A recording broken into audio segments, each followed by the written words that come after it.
one. Opening the vote. Good evening, 6:30 PM. July 9th, 2025. I call this select board regular business meeting to order. If you are able, please join in standing for the pledge. Pledge allegiance to the flag of the United States of America, and to the republic for which it stands, one nation, under God, indivisible, with liberty and justice for all.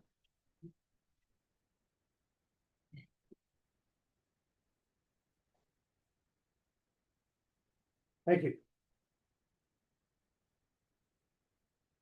This meeting is being broadcast live on TCTV, Cable Station 8, and on the YouTube web platform. A recording will be available on TCTV YouTube channel. Is anyone recording this meeting? TCTV, if anything happens with the live feed, would you please inform the chair? And would you all please silence your phones at this time?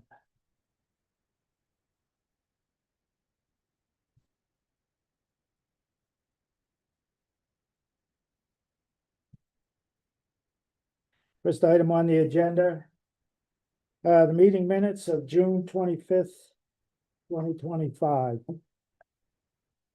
I move to approve the minutes for June 25th, 2025 as presented. Second.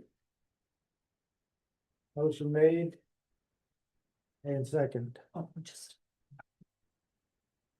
Any discussion, any amendments?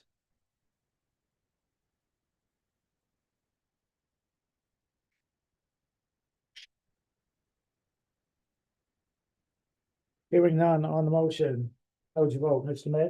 Yes. Ms. Vogt? Yes. Ms. Basso? Yes. Ms. Graves? Yes. Yes.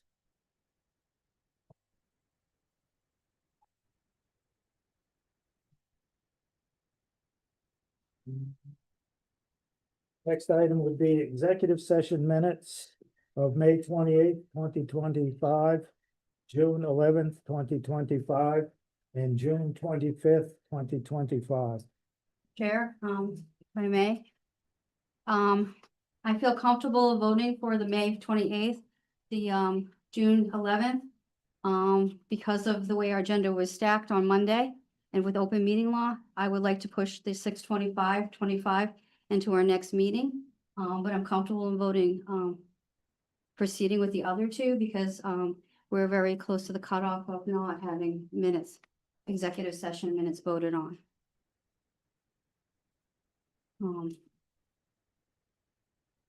So I'd like to move to approve the 5/28/2025, the 6/11/2025 executive session minutes not to be publicly released at this time as presented.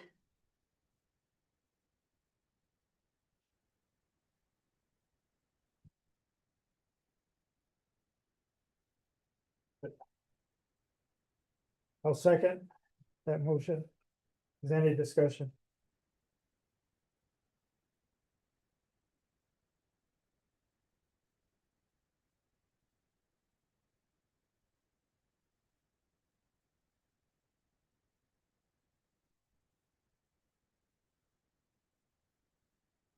Any discussion? On the motion, how would you vote, Mr. May, Yes. Mr. Toth, Yes. Ms. Basso, Yes. Ms. Graves? Yes. And yes.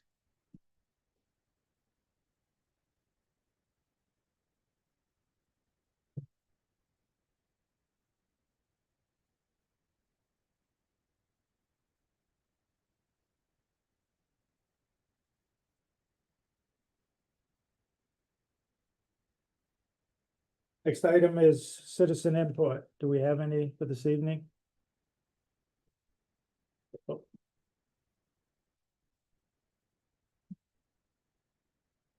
Good evening, Terry. How are you all? You come in. Well, I'll be quick. I came Name. and, Terry Griffiths, Shirley. Thank you. I just came to say thank you. Having been on both sides of the table, I think your seats are your seats are hotter than mine right now.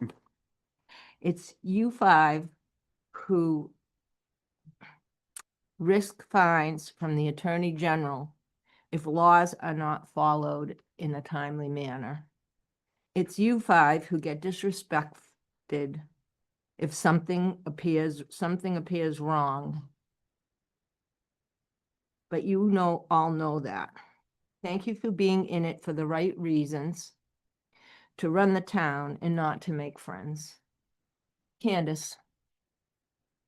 Sorry for all the disrespect you were shown as rec commissioner by residents and town officials alike. 50 to 60 hours a week means something to me. I respect your passion, not only for trying to follow the state's rules and laws, keeping people safe, but preserving all the improvements we just spent a boatload of money on.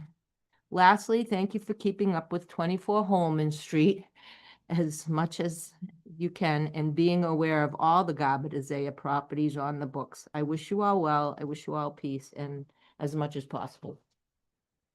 Thank you, Terry. That's good.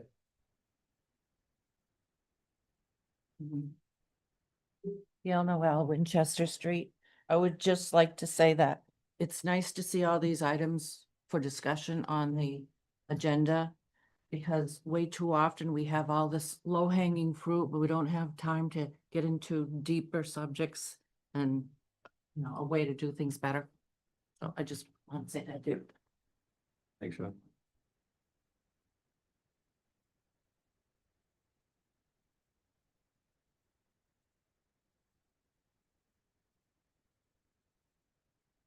Ellie, do you have anything? I do. I have a couple things. The first thing I wanted to talk about was the item coming up, item H. Due to security concerns, I had installed cameras in the office, in the select board office, after confirming with the town council that I could do so. The office maintains many confidential documents, including employee files, legal matters, and other documents that need to be kept confidential. There are also public records that we must maintain. The office staff are not the only ones who have keys to the office, and over the years, we have had documents go missing and the office door left unlocked on several occasions, exposing the office to security risks. Although I maintain that the office needs security, I understand that the board has some concerns with cameras being in the office.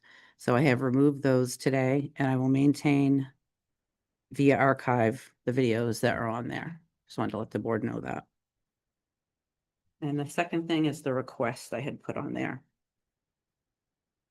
Requests for pay in accordance with personnel policy. I'm writing to request that the select board vote to honor the personnel policy, section 8, compensation policy item E as shown below with respect to my rate of pay.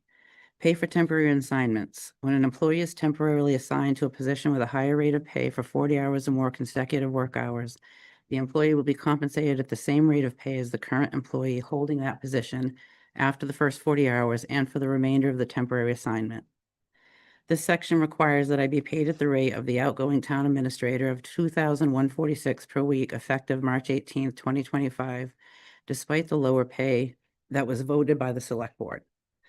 While my job description requires that I step in the absence of the town administrator, vacations, short-term illness, conferences, etc., it was never designed to have me act in the absence of a town administrator. In fact, I have effectively been doing both jobs of the TA and my job as the ATA for some time now, and it appears this will be the situation for some time into the future. With this section of the personnel plan being honored, I believe it must surely resolve a major issue in the contract negotiations, which the board has been discussing these 4 months. I will simply continue to act under the title of interim town administrator as it is part of my job as assistant TA to step up to acting town administrator when needed. Additionally, I want to notify the board that having been in the role of interim town administrator for almost 4 months, after a more direct exposure to all of the needs of this town and many conversations with my family and an opportunity to enjoy some time with my new 2-month-old grandson, I will not be pursuing the permanent position of town administrator. When the board hires a permanent town administrator, I will happily work with the new town administrator to assist them with getting to know the town and its needs as I have done with the past 3 town administrators, and I look forward to working with them and the board. I have enjoyed my employment with the town of Templeton since I started working here in 2013, have greatly appreciated its support for my professional development, and have grown to love this town as I do my own. I am ready, willing, and able to assist the board with the recruitment process in whatever form the board decides, and I stand ready, willing, and able to assist the incoming town administrator with orientation and the performance of their duties as I slip back into my permanent role of assistant town administrator. I'd like to close by thanking the board for their faith in me by this appointment as interim town administrator during this transition period.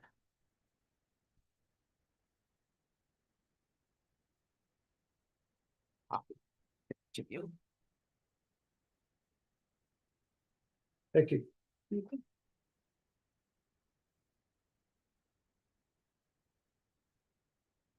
First item under new business. No one. No employee appointments this evening.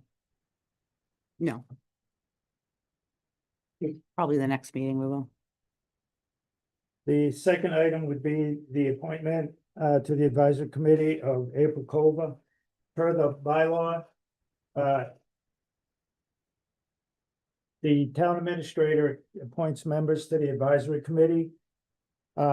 At the conclusion of the annual town meeting and for 30 days forward after that time frame.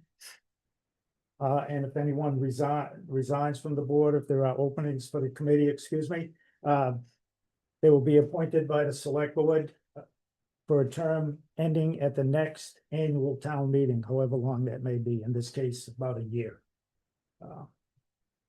There are 2 openings, and April Cova has submitted a form and volunteered to fill in on that committee for the appointed time. So at this time, I would move to appoint April Cova to the advisory committee to a term ending at the adjournment of the May 2026 annual town meeting. Chair, Chair, if I would. When did April's, her application come in? And it wasn't, didn't meet the criteria of open meeting law, rules. So I would ask that we revisit this on our next meeting.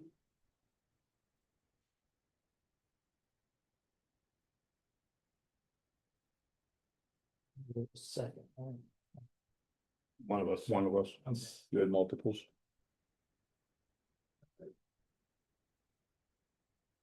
Any further discussion on the motion? Mr. Chair. Robert May. Yeah, I do. I understand completely and I agree with what Candace is saying as presented. My reason why I would still like to proceed with this is because the application was submitted on July 2nd, which was fully in time to be included in the packet, so it was not included in the packet, and that is not the fault of the applicant. And that's, I think this is an important position, and I think it needs to be filled. But I'll, just leave it with that I understand and agree with Candace's idea that this was not in the packet and that technically we should not be voting on it. But in this circumstance, with the advisory committee being in need of another member and the applicant having provided the application prior to the last Thursday deadline to be in the packet, even though last Thursday was a holiday, it was in on Wednesday. I feel comfortable voting for this tonight. So that's my 2 cents. Thank you. So it wasn't, so sorry, it wasn't, because I didn't get any documentation at all. I just got an updated agenda this afternoon. This wasn't the agenda. I mean, I may misunderstand. I mean, the open meeting laws and all the Robert's rules and all of it is a lot to remember. On many meetings, I would sit here and they would say, people would sit in the chair and criticize the board and say, you have to have everything ready and posted by 4:30 on a Thursday. And so I got that mixed up about, I guess it was supposed to be this Monday, we're supposed to have it by 6:30. And now today I got a new set of minutes with some, it wasn't really, it was only like one or two things, and, I just don't feel comfortable, breaking any kind of, rules. It's just not my, it's not my thing, so, I mean, I don't feel comfortable voting at this time. I would just prefer to do it at our next meeting, I just feel more comfortable. Mr. Chair, can I comment? So our office was not aware there were openings until today. We received April's on July 2nd. I told Kelsey to check. We had no openings as far as we knew. We did find out from Jeff and from Noel today that Julie was not reappointed, and we had not got notice from who was appointed from town meeting, and that John has resigned, but that was not sent to us, and it really should be. And we are, according to the bylaw, I'm supposed to post it when we find out those openings. So I do need to post the 2 openings. So it's up to the board whether they want to appoint April or not, but I don't know if you want to wait until we get all the applications in after we advertise it. Well, Chair, it's not about application. This is about an agenda. An agenda, rules are supposed to be, we're supposed to post our agenda to the public. We're supposed to have our packet ready, and April's name was not on it. It was, that space was left blank. I'm comfortable if we have a suggestion motion thing that, the agenda says, this is like, it would have said, that, and maybe didn't say her name, but on my suggestion motion, I can make it. But because this had indicated on our other one that we didn't have anybody, I just feel not comfortable voting for somebody. It's not, I would love to vote for April. It's not because I don't want to vote for April. It's because I just don't want to break any kind of, I mean, I may be wrong. I mean, I'm not a fluent in open meeting laws, but I just don't feel comfortable. I just feel like the agenda should have been, I just never heard of the agenda coming to me with some amendments to it this today. For me personally, it makes a lot of extra work for me to get a last minute agenda, so I never thought in a million years that I would be getting a last minute agenda, that I would have to spend the day, going through and getting it ready for my format of how I read. So I was just kind of shocked that, and I checked, and people I've checked with say that's not usually the case. So I'm just, like Dick said, everybody has their rights to their votes. But in my personal, I would just like to push it because I don't want to affect anything with April's appointment.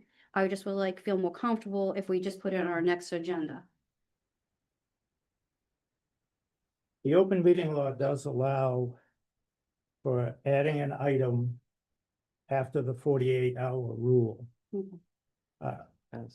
Normally, I would not be in favor of doing it, but the application was put in. I sent an email to the office in time for it to have been posted for Monday at 6:30 PM, which is not our policy, but it meets the requirements of the regular posting of an agenda for your meetings, 48 hours previous. And I did not expect an applicant to be told there's no openings when there's 2 openings. Which is why I asked it to be on the agenda, added.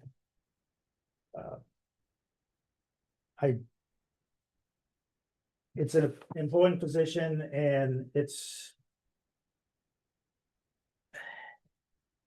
not a big change or anything like this. It's added something to the agenda. It was posted to the website this morning. Again, meeting the requirements of the law. When you make a change within the 48-hour, you post it immediately, as soon as possible. The 48 hours from the meeting to the meeting, like, where does the 48 hours come from? Like, so I mean, if I got it this afternoon and it got posted on the town website on where we keep our agenda, my town government, and it gets posted there. And it was this afternoon and my meeting is at 6:30. Where is my 48 hours coming from? I'm not understanding. The 48-hour rule is standard, Okay, okay, and that would be by 6:30 Monday evening. I know our policy says we will have it by Thursday at 4:30 PM. Thursday, the office was closed because of a holiday. Yep. The agenda was posted Wednesday. Today. I forwarded the email to the office, to the administrator, to have April added by Monday. I was not aware that no one was in the office on Monday. On Tuesday, when I was aware of this, I sent it and asked to be on the agenda. I didn't get it back that people aren't keeping track of who's on what, which is another topic altogether. So I asked the administrator to add this to the agenda for tonight and update the agenda on the website. Okay, The so, only thing that is missing would be her community interest form. okay. That would be her name and experience, and she's been on the advisory committee before. Mr. Chair, I just wanted to If the clarify. board, the majority of the boards and not in favor of doing this tonight, then we'll just put it off till the next meeting. Okay, I just wanted to clarify, the open meeting law, the 48 hours is to post the original agenda. You can edit and add up until the time of the meeting. There's nothing that says you can't, just to clarify that for you. That's what the 48 hours is for the original agenda. okay. I don't know. Does anybody know if that would be a correct? I just, as a chair, as the board, when I was a chair, I never did it. I've never done it. I've always stayed within the 48-hour rule. I understood the 48-hour rule, but like I said, for our town, we also have policies. So there was this policy thing about the 4:30 or whatever, and I'm just like, so I'm cool with, the Monday thing going into the Wednesday, but I just feel uncomfortable because it happened today, and I've never done that as a chair of anything. So, and I don't know, I mean, like I said, it's a lot to remember, to all the rules that they have, Robert's rules, town rules, policies. So I just feel more comfortable, because I would love to vote for April. I would just feel more comfortable if we just do it on our next meeting, and I don't think it'll hold anything up, but that's a personal preference, that's all. Oh, your thoughts? Yep, to your point, Mr. Chair, we had 2 meetings with the advisory committee with us operating jointly. Those 2 meetings, we all knew there were 3 individuals there. There were 2 vacant seats. Why what is on the website is erroneous. I have addressed that no less than 9 times. I don't know how we can fix this. It's got to be fixed. The advisory committee is too important to be running short-staffed. We need to fill the seats. So I understand the concerns of Ms. Graves.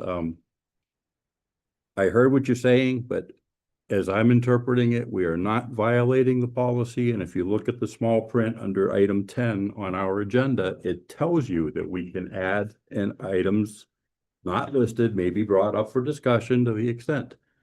So I understand your confusion, but we're not in a violation as I'm interpreting it. Perfect, thank you. Thank you, Mr. Chair. Any other discussion? Not on this. On the motion to appoint April Clover to the advisory committee ending at the adjournment of the May 2026 annual town meeting, how would you vote, Mr. May? Yes. Mr. Toth? Yes. Ms. Vasso? Yes. Ms. Graves? I'll abstain. And I'm yes. Thank you, April. Thank you, April. Congratulations.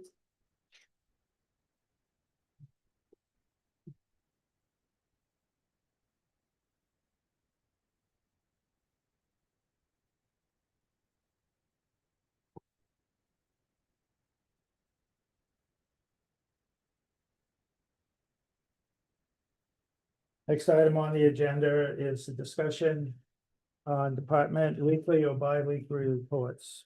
Ms. Graves? Yes, our town has always had a weekly report. It's usually called, the town administrator's report. Many, I've talked, residents are missing it. I, as a select person, are missing it to understand what's going on in our weekly. in our town weekly in the different departments. I've talked to different departments, asked them about it, a few of them here and there. Some of them have missed it because they helps them understand what other departments are doing. So, you know, if they don't have a department head meeting or something, it helps them understand what everybody's doing.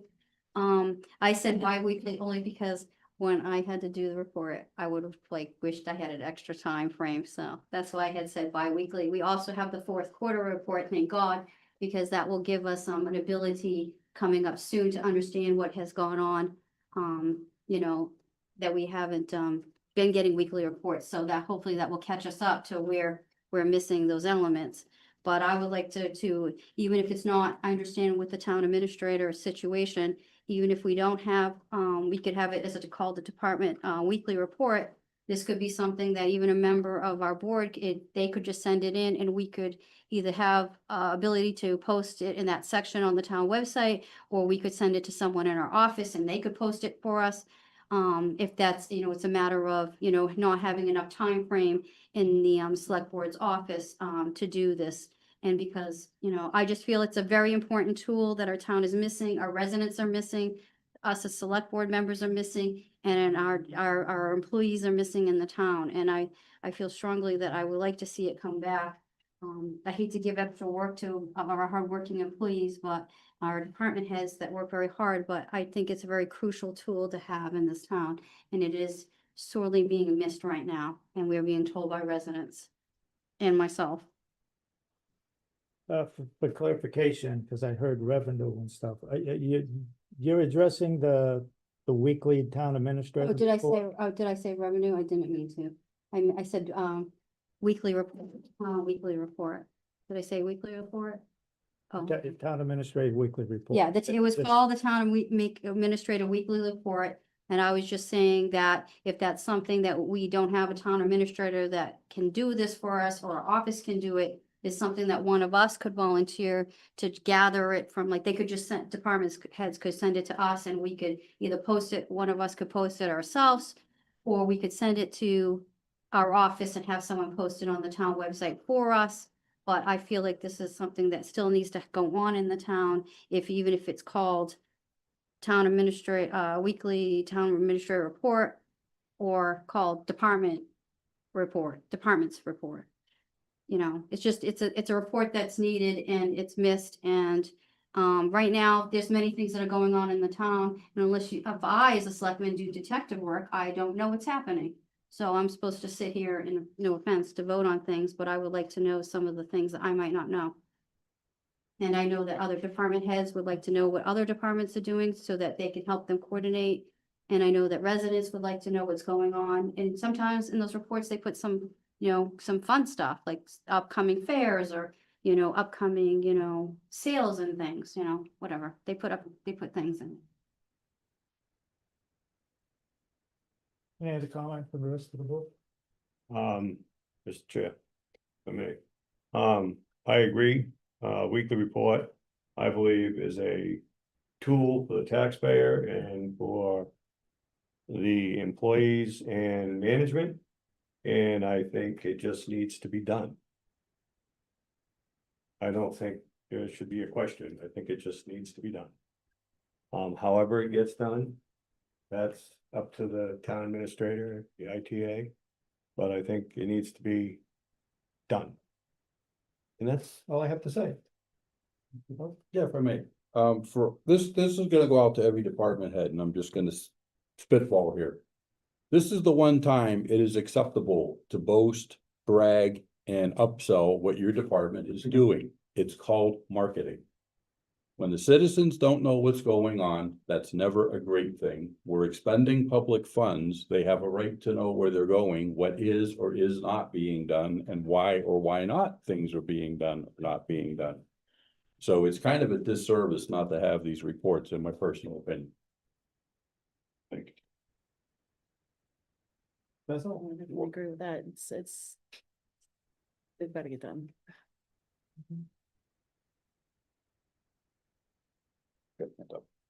So I will say that these were started, actually, I believe when Bob Markle was here as a temporary interim town coordinator, town administrator, because he started as one and ended at the other. And he would do an administrative report at the meeting. He would give just the general updates on things to the board. And then when Mr. Terenzini came, one of the things that he started was that written weekly report. That it's under the town administrator, and it was generally put out on Thursdays for the previous week, whatever the departments had done. And he would also give about a paragraph or two updates on some projects happening or discussions on this or that, or just general updates on things. It's not it never been put in policy. When Mr. Terenzini left and Mr. Lamontagne was made, he continued the practice. It changed slightly a little bit, in my opinion, just different style, but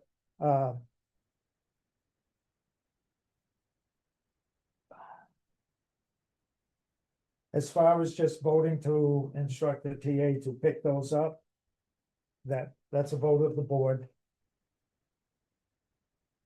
A better approach, not tonight, but for the next meeting to start it, is perhaps put that in our policy, our operating procedures, under the responsibilities of the town administrator.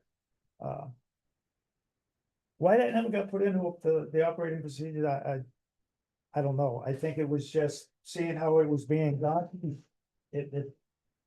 I guess the board just assumed that it would always be done, be carried on from administrator to administrator. But this is what can happen when you don't put it in a policy in writing. So that said, that's my 2 cents. Mr. Chair, Yes. sorry, I didn't mean to interrupt you. I don't think the board realizes the work that we have in that office. I really don't. However, I understand the residents miss the reports. I think we could probably do a monthly report if the board would be agreeable to that, because then everyone has a little more time to come up with it. We could do it the first of the month or whatever seems to work for our office. And then it's less cumbersome in time for us. I mean, we have a lot going on, but I think we could squeeze it in to do a monthly report if that would work. That is something the DOR recommended too, I believe, in their report. Mr. Chair? Anything, right? Yeah, I disagree completely. A monthly report is gonna be 4 times the amount of information. Gonna be much bigger paperwork, much more paper. It's not gonna be any time saving, it's just gonna be once a month. To speak of. And I think, you know, what we're talking about here is a poorly formatted process. Because the department heads, you know, should have a format that they follow. They just come in, they send this in, they send it to you, you guys just list it in a static format that you have, just toss it in. Yeah, I mean, I'm not the tech person, so please. And that's it, and I think we need to, if anything, we need to suggest that our department heads be more concise. In their statements, right, measurable. But I do think weekly is ideal. And I do think that's where we should be. My Well, personal opinion. Mr. Chair, I did the weekly report for a short period of time.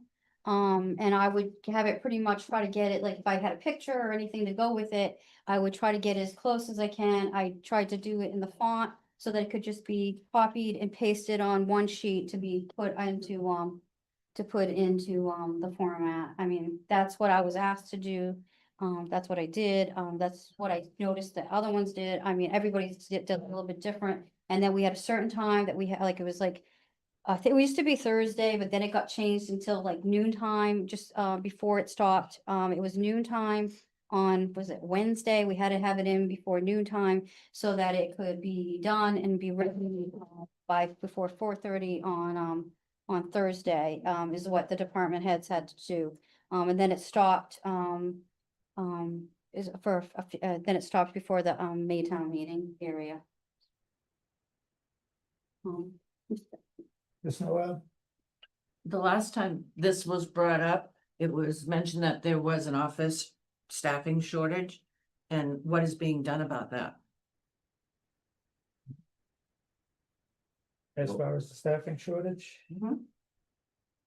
posting for another part-time administrative assistant is what you're Mhm. talking about. Right, and can't we hire a temp in the meantime or a volunteer? We could hire a lot of people, but taking the time out of what we're doing now to try to train someone Mhm. is frankly a waste of time. We need to get what we have in the office a little bit under control, try to get caught up on it. Maybe get a new town administrator hired so we have the staffing in there before we can do those other things. But this is just compiling a weekly report, you know, into bullets. You know, I did this, I did that, you know, and do we have work It instructions? sounds so simple, doesn't it? No, it But it's doesn't. very And don't- time-consuming. Don't we have work instructions for each person to follow? No. That takes time to create. I know. That's what people aren't understanding. I know. So maybe making the format at the next meeting so that they, you know, a consistent format, but I know companies that require their employees to turn in a little report every single day. And the employee benefits by it Yes, because they get, for instance, 3 to 5% raise. I know somebody that has to do a report every day. They have been underpaid, undervalued. They just got a 14.5% raise because they hand in a report every day. It's a new thing in their company. 14.5%. They've been undervalued, underpaid. So it's not, it doesn't have to be a drudgery, and it can work to people's advantage. Because if you're doing that much work, you know, I meet with the lawyer every Thursday, you know, there's certain things that have to happen. Those are givens, right? Mr. Chair, as a select board member, not having any kind of reports like this, I have to do detective work to find out some of the things that happen in this town. And sitting in this chair, I have to vote on things. And I would like to have a department head, send in a weekly report or a bi-weekly report so that I understand what's going on and that I don't have to play detective or, you know, disturb their work just to ask them what they're doing. So I understand, you know, the flow of the town, because it is my responsibility that I took oath that I was elected to do. So I have to understand what's going on, and I seem to be, I feel like not having a weekly report, I don't know like what's happening, like if something fun's happening or something really, you know, important's happening with the library or with you know, the accountant's office or the treasurer or even our office. I mean, I come in and I always feel like I'm like behind. So not having a report, I didn't realize that I wasn't going to have this tool sitting in this chair that was going to be something that wasn't, you know, I understand that the shortage, I understand, that's why I offered to say, like, I'm willing to personally take these and put them in a thing and send it in, or if I'm given because I have worked on the town website and had the ability to post things. So I have no problem pitching in if our office is shorthanded to help out the town, because that is part of my responsibility to make sure that the residents understand what's going on. And so I am willing to do anything. I understand that it's not something that is traditionally be done in this town, but I am not a traditional gal, and I like to think out of the box, and sometimes we have to do, and as a group of people, we have to be helpful to each other. And if it's helpful to our employees that one of us picks up the load, I'd be willing to do it just so that we have the report in. And so that it's posted for the residents and for the other employees to understand what each department is doing. So that it might be helpful to them when they're doing their day-to-day weekly work to see where every page is people are on, so they don't have to like, it's hard when you're working in a job and you have to stop, you know, to answer like what, you know, where you are at. You know, I understand that, but we also have, and I've talked to people that have, they literally, in their job, they have to keep track what they do every day. We have one employee, they have to keep everything. It's part of their job, so. And that was one of the ones I talked to see, you know, how, because I wanted to get a little bit of idea, you know, I don't like to just like, I'm not like a bossy boss type person, so I just wanted to make sure it wasn't just me. You know, and that residents too, like yourself and others have told me, so. Mr. Chair, if I may. I've worked at jobs, again, same thing, had to write daily logs, and as I was mentioning, if, you know, if all the department heads just send it in, so it could be copied and pasted, it would take 10 minutes, 20 minutes tops. And if the, ITA does, if Ms. Holly, if you don't think that you can do it, yeah, the Candace and I would be more than willing to. All right, you submitted either weekly or bi-weekly. So first, I just want a consensus, if we're gonna have a motion and a vote on this, is it weekly or bi-weekly? Weekly. would be better. Weekly. That's great. Weekly, I guess. Weekly. All right. And I would suggest it be in bullet form, Yes, ma'am. each department, you know, short and sweet, not a narrative.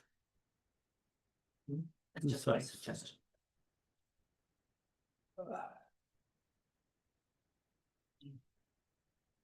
I'd entertain a motion for the town administrator weekly reports to begin.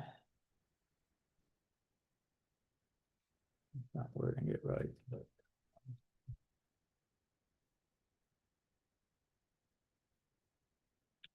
Be reinstated and begin the week of July 14th, 2025. So moved.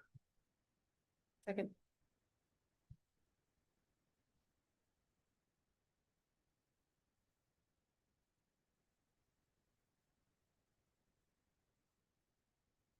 Any discussion on the motion?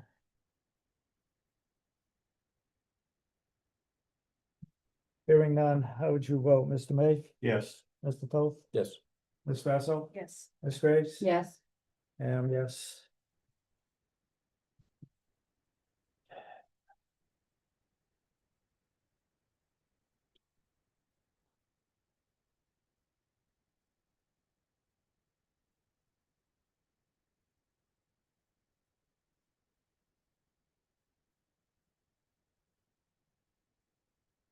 Next item is from Ms. Graves for discussion, possible action, the town website, civic upgrade. So it has come to our attention that wanted the residents to know that the town website is being upgraded. We have moved into the phase. We've this happens in many times in programs like this, that if you stay the course long enough, the company is going to upgrade their system and they are going to upgrade you to with everybody. So we were, I believe, what we were number 7, and they're going to number, so they were in the 7th version of their, the company Civics Plus, and they're going, they're doing a new one, number 10, so therefore we're moving up. Is that correct? Yeah, I just got an update from them. They have so many, they're doing all the towns at once. And they asked for a couple people to let them wait a little bit. So we're gonna extend it just to like August 12th, give them a little bit of time and make sure we get the product done the right way. So we are gonna have it done, but yeah, it'll be August 12th. So A new platform. So my research has showed, so I would like the residents to know that the company had put on their website, starting on June 11th, 2024, they had emails stating the fact that they were going to have upgrades on the system. They also stated and gave some pointers on what we should do if we are one of those that are in the upgraded system, that we should, if we have anything that's in what you call, sometimes you put up a page and you take it down because it might be seasonal and you want to keep it in storage. They're saying if you don't want to keep it anymore, you should get rid of some of this stuff. But some few of the pictures, they have, it's like all on the website. It has every email they put in from June 11th to current that they had talked about. They posted on their website so that, because you know, they're a company and they have to be full transparent on what goes on. According to what I read in the literature and some of the emails, they're saying that, so I don't know if this is true, Holly, you would know better, but they're saying that everything that we have is protected and it will be carried over to the system. All of our documents, all of our pictures and everything. Our employees who work on the system, that have like their pages or our boards, they said that they're going to do a better job of having, a training thing like they did before. I guess they used to have a video one and they bragged in one of the emails on how they're getting a better version to be helpful to folks, how to navigate their new website. The other thing about the website is, I just wanted to say is that this would be a good time to make sure that, some of the quirks that were on our last time, like for instance, on many town websites, the select board office is only one, it's not select board office and town administrator's office, it's select board office, and then it shows the town administrator and how to get in touch with them. And that's typical. I've looked at many websites. That's a typical practice. Because it is the office of the select board, and any mayor or any other selectman, or anybody who's trying to get in touch with the town administrator pretty much knows that. And our town website has had like town administrator's office, town select board office, town this, town that, and I would just like to say, this is just a personal thing. I'd like to see us, make sure that our buttons are more streamlined for the public, for the residents to navigate through it. Because this is wonderful that we can have an upgrade, that's not gonna cost our town, but don't be fooled in this, because they usually pass the buck several years later, and their price points, so. But when you hold out long enough with these kind of situations, you kind of get pushed into the new version, which is lovely. Anything else that you would like to about that you think we should know that I don't really know? No, just that it's gonna be ported over to the new site as is. So Yeah. if we want to make any changes, we can just do that after. Okay. We did the administrative training. It was really a lot, but it looks like it's gonna be really user-friendly, a lot more user-friendly than Well, the current platform. many towns are like, my experience, was like in the city of Gardner has civics, and they have the one so we're here and they're here, and the one we're all getting is gonna be here.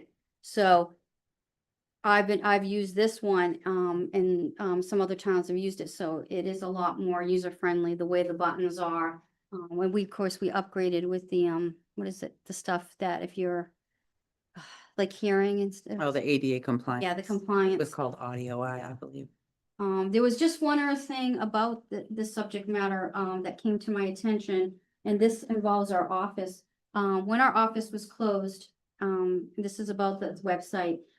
It wasn't posted on the website that it was closed, and, another office was closed too, and it wasn't posted on the website. And I was just wondering, Holly, do you think it's possible that we could have someone else in the building, like maybe the town clerk, that would have the ability to post if an office is closed, so that the public will not come down here, like on the third, like have the ability to post if someone's out besides our office, just to have an extra in the building that could do that for us. That was a recommendation for somebody in the building. They thought, Town clerk probably could do it. I mean, I have to talk to her first, but. Right. It's just without that, volunteering. yeah, when our office was closed, I understand the circumstances, but it wasn't posted on the town website, and we did have some residents that were inconvenienced, and it would have been nice. I mean, not everybody checks a website, or, even the phone messages, usually if your office is unattained, you have to leave these kind of messages, just in case people do check, because I'm a checker, so I would have checked before I ventured off.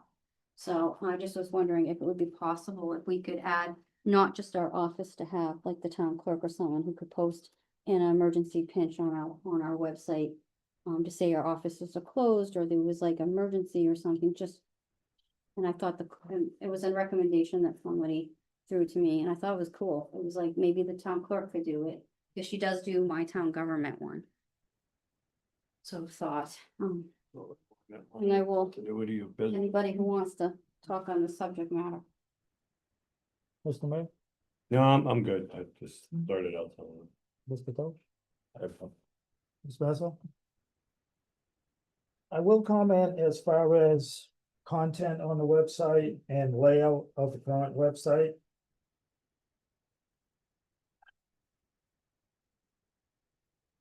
When I was researching advisory committee bylaw, I looked at 292 cities, towns, websites to track down the bylaws. So, but I don't create nothing when it's already out there, I just had to go find it. There was 3 or 4 websites where I couldn't look at the bylaws without a password. There were some town websites that even the newer version of civics.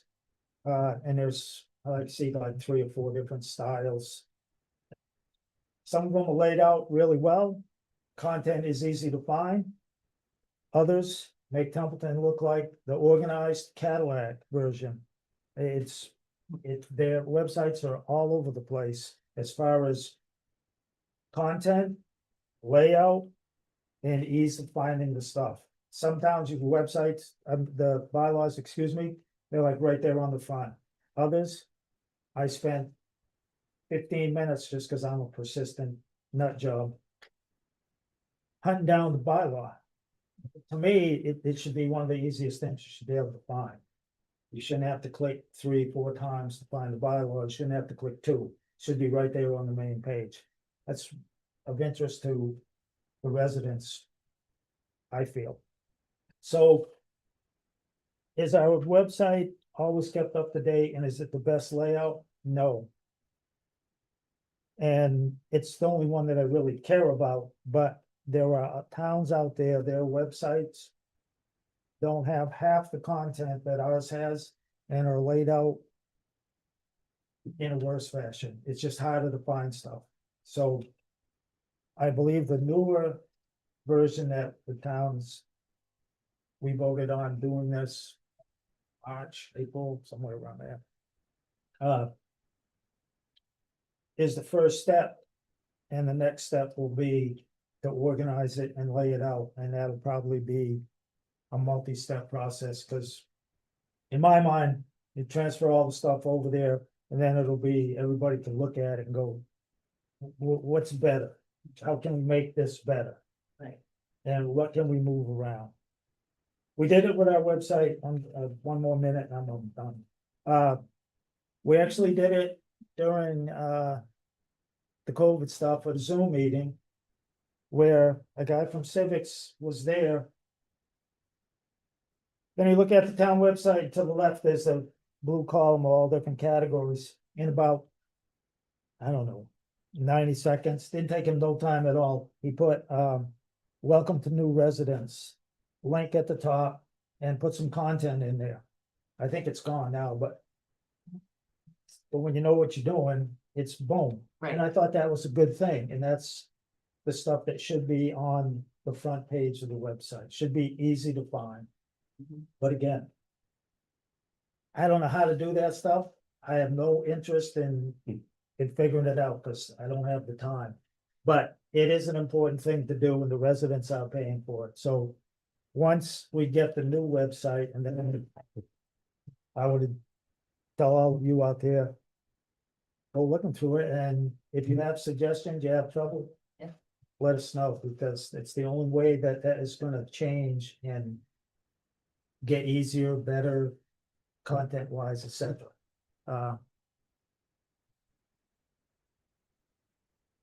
And lastly, there are some towns where the town clerk it's just a town thing. However, a town, it's sort of like a town budget. They're not all exact. Nobody does it exactly the same. So, were you looking for?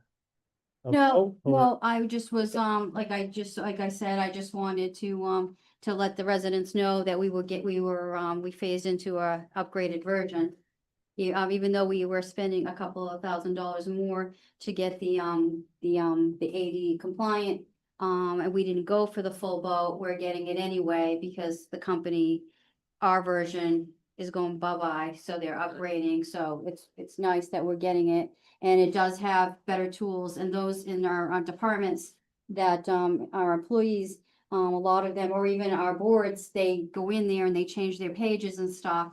I believe this version is a lot more easier, friendlier. I mean, as they get better at it, usually get a better version. So I've heard that it's gonna be a lot easier to maneuver, but, and I wanted the residents to know that, I mean, it's not always I mean, they're supposed to take all of our information and go to the new upgraded, but, that's why we all cross our fingers it emerges correctly. The merge system happens correctly. But it will be happening, and Holly said in August. The next item on the agenda is item E, Ms. Graves, discussion on payroll and benefits clerk. Yes, so, it's brought to my attention that, I guess I didn't even know this, that we used to have an HR person. But, we have some, in our town, we do have a problem.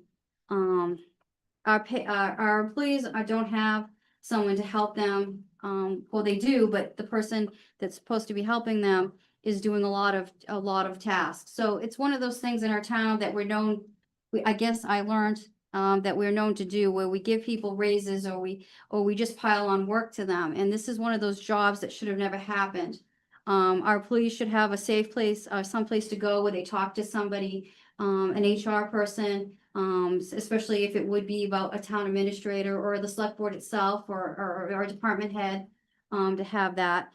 Payroll, we really need somebody that, I mean, it's a lot for our accountant office, especially for our assistant accountant, to do this job, as payroll. It's a bi-weekly, but it's a lot of work, and I did some research on this. So this is a thing where it's an HR, payroll, and benefits clerk. And then when you're doing benefits, and I think many people that are either listening at home or sitting in this audience or on this board have ever had to deal with an insurance or have to call someone where you're sitting online and you, whatever. Now imagine if you're an employee and you need to have someone, and you have a question. Well, right now, I believe it's only, some of these benefit things are going through our town, assistant accountant. So she has to, or they stay online and do a lot of this stuff. And this stuff is, I mean, you sit there online and you wait for the person to come back and to tell you, and then she has to go back to, either the employee or the person that retired to help them with this situation. This is bogging down. So, this particular job is it's really needed. If it's 4 to 5 hours, Monday through Thursday, and it's part-time, or if it's a full-time position that we phase in at some point, or even in fiscal 2027, but I don't think it can wait. I think that this is a needed, role. I don't know where we find the money. I mean, I have some ideas, like we have our unfilled position of the, but we have if there's a lot of, I don't have the task list of what happens in our select board office and how that day-to-day goes. Okay, so I don't want to step on people's toes. That's not my thing. But I feel like our town we're short staffing our employees. We're short staffing, our responsibilities, as employers, to have this role of an HR person. And if it's part-time or full-time, either or is helpful at this point, we have, like I said, we have a job in our select board office that's not hired. That's money right now that's in our budget book. And, there were some other monies that we might have, but we definitely need to hire at least a part-time one to at least field these conversations with the benefits. We're tying up our assistant town accountant and she's talking on the phone for, whatever clip of time to help somebody who's retired, and we have it split. We have it in our office, HR. So if you're a new employee, you're going into the select board's office, or the town website, and you're filing your paperwork. And so, our person is in there making sure all the paperwork is done following that, and then that gets sent to our assistant town accountant. It's not efficient, at all. This is, I don't know why this happened like this in our town, so this is something that I really believe 100% that needs to be fixed. We should, we have a treasurer and assistant treasurer, treasurer and clerk, sorry. And then we have a service, or we have an accountant, and then we have an assistant. This job is a well-needed job. We have a town administrator and we have a supportive staff, okay? But this job is 100% needed for our employees, and for the people that do this. It's just not enough time in the day to service our employees correctly. And it is our responsibilities as employers to make sure that they understand, when it comes to their benefits. And then having that person help out with the payroll is also, I believe, is a helpful thing in this town. It's much needed. And that's why I wanted to put it on the agenda to start the conversation, to try to find this money, if it's part-time money, or if we're getting a full-time one, but this is 100% needed. It is a problem not to have this. Some think we should have like you can have a service, but with services, if you hire a service, you're on, I mean, we do have some services that we do have aspects with our health insurance that our employees can go in, there's like a person. But sometimes when it comes to, especially that Worcester stuff, a lot of that retiree stuff, that's a lot, there's a problem with how they take the money out, and then and that goes into the accountant, and that's why they're on the phone. So having a person to help with the situation, I think, I just wanted to bring it and put it on the agenda so we could start the conversation. Thank you. You're welcome. Sorry, Templeton. Mr. May, have anything?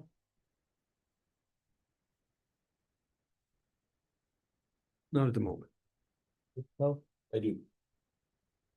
In late 2021, early 2022, I brought up the idea of a discussion of adding an HR individual. 3 budget books in a row that was never even looked at or addressed, or we didn't even start to process it. I hear what Candace just added. I don't think we're in a position to add somebody even as soon as FY 27, because we haven't given it our due diligence. We haven't figured it out. I'm not saying we continue to kick the can down the road. We've got to start the process going.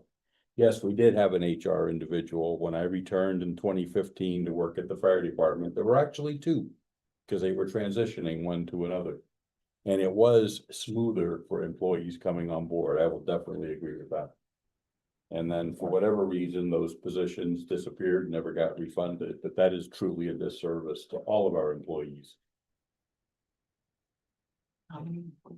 Ms. Russell? We, I think there's definitely a need for one, absolutely. And I think we take a look into the budget, and if when there's a will, there's always a way. And I think we'll be able to find a way to make that happen. Take some time, it would definitely take time. But it's definitely a huge concern. How many town employees do we have? How many town employees do we have? Offhand. Should not tell you that. 100 and change. It's under 100. It's 80-ish maybe. 50 to 60 regular, full-time, part-time, and then firefighters and call firefighters, police and all that. So maybe about 80 But altogether. and how many, do you know how many retirees that we have that has to be, That's they true. have questions on benefits? Don't, maybe about 30, 20 or 30. That's what I observed that was being worked on recently on helping somebody that was a retiree. Because we had a lot of retiree things in the last We'll couple. get you that answer. Thank you. Full-time is in the annual town report. Again, it's not an easy thing to see because the layout got changed with what it was, but I will get you that. But if it's around, 80 plus 30, if it is around 100, that's a lot of people to take care of. And then the payroll itself, it's a lot of, right now, we used to have, electronic with a, Right. except certain, like, certain ones like Parks and Rec was on paper, but other ones were electronic, so now we're back to paper. So that's a lot of process too, so, Is that efficient, no, going backwards? That is gonna change. it's, yeah.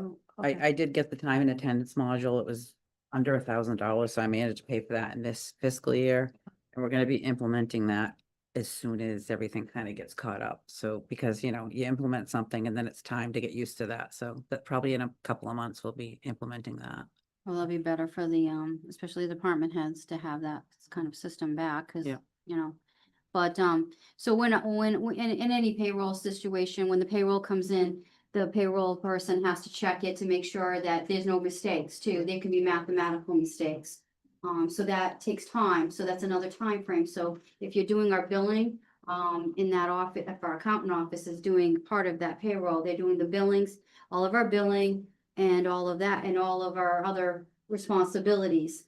I'm just telling you that, and then if you go into our office, they're taking care of the new hires, getting that paperwork and making sure all that paperwork, and then it's getting sent over there. There is having it in two different places, and the way it's working right now, I can tell you, I have hired within this town. I have sent things to the town, select board office, and I have, and had employees go through, as, a chair commissioner. And it's not efficient. It's not working in our town. It needs to be, and kicking, this is not something, and I'm gonna tell you right now, this is not something that cannot wait until 2027 fiscal year. This cannot wait. That's why I say, if it's a part-time person to help out, or if it's, I don't think we can find the full-time money, but I believe that we can find at least a part-time money. Even if the person say they made 30, they did 19.5 and they did like $30 an hour, the highest, like a high rate, or even $26 an hour, for 4 to 5 hours a week, Monday through Thursday, it would be helpful to our town. And we have to think what is best, for our employees, moving forward. So I just want to start this discussion, but I really believe that this is something we need to really figure it out. Next item is item F. It's a review of the fiscal 24 audit. Subjects brought up by Mr. Roselli in the management letter. These are not new items. They go back several audits. I went looking and I could have missed an agenda, but I went back and looked. And the audits have been presented. Mr. Roselli has been here 1 year, it was a different manager, but the audits have been presented, the management letter has gone over, and it's the easiest part of the audit to understand. And he lists things, and they have been there for a while, and this board, and I was on the board, it has never come up, been on the agenda to review and discuss and try to take care of some of these things. In particular, Tony had gone over, other liabilities fund is, it's in the neighborhood of about $10,000. It's been hanging out there for a while. I emailed, the Apontes and pointed that out and asked if we could follow the suggestion that we paid for, the residents paid for. The auditor recommended put that on the tax recap sheet. The accountant said they would do that. There was also the $112,000 shortfall that we talked about. It seems to me the expenses that's voted at town meeting and what gets on the tax recap sheet, it hasn't been compared or reconciled. I went back and looked, that started out noted in the audit at 32,000. And then it went up to 52, and it's just grown exponentially because it has not been reviewed and not been backed up. I emailed the auditor and the Apontes And the response from the findings was, they was gonna get with Tony and track that down. And again, if that's something that needs to go on the tax recap sheet, they will. It will get put on there and we'll get this stuff cleared off. It's been sitting here for too long. Again, I've sat here on the board when these audits were presented and we weren't followed up, but it's enough is enough.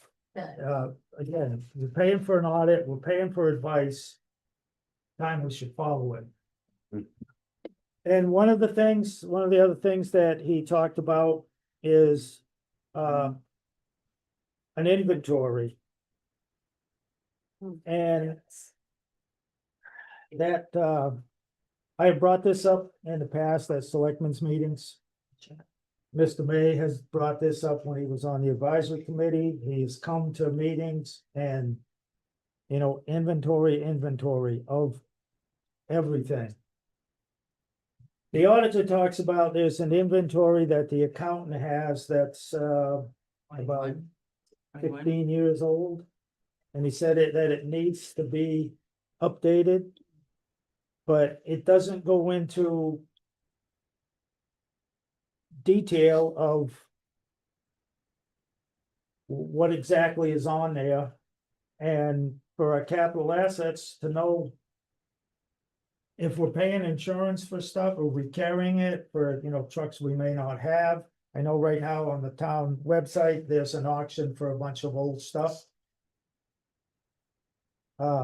I saw two things. One's a stainless steel table counter. The other one is a stainless steel 3 sink thing. And I believe, I haven't seen that in a long time, since about probably 2014. I believe that's the stuff that was in this school originally, and it was set aside somewhere. It was gonna be used in the senior center kitchen. I don't know where that's been stored or not. It's out for auction. So on the inventory side, we don't know what we have. I don't know of anyone who knows what everything this town owns. I mean, the facility, I know where the park is, but what's there? How many parks? How many town buildings? What's the contents of the buildings, the insurance value of them, all of the vehicles that the town owns. The IT stuff. Computer, I know we have copiers that are on leases but off the top of my head, could I tell you, that copier in the selectman's office is gonna be, I don't know, up for lease or turnover in 2 years or 3 years. Top of my head, I couldn't tell you that. Town-owned land. The assessors page has a list of all town land. Is this building, the light, the highway, but there's also about, it's around 90-ish parcels. Some are half an acre. I know off the top of my head, there's one that's valued like at $500. I don't know, how big can that be? But why is this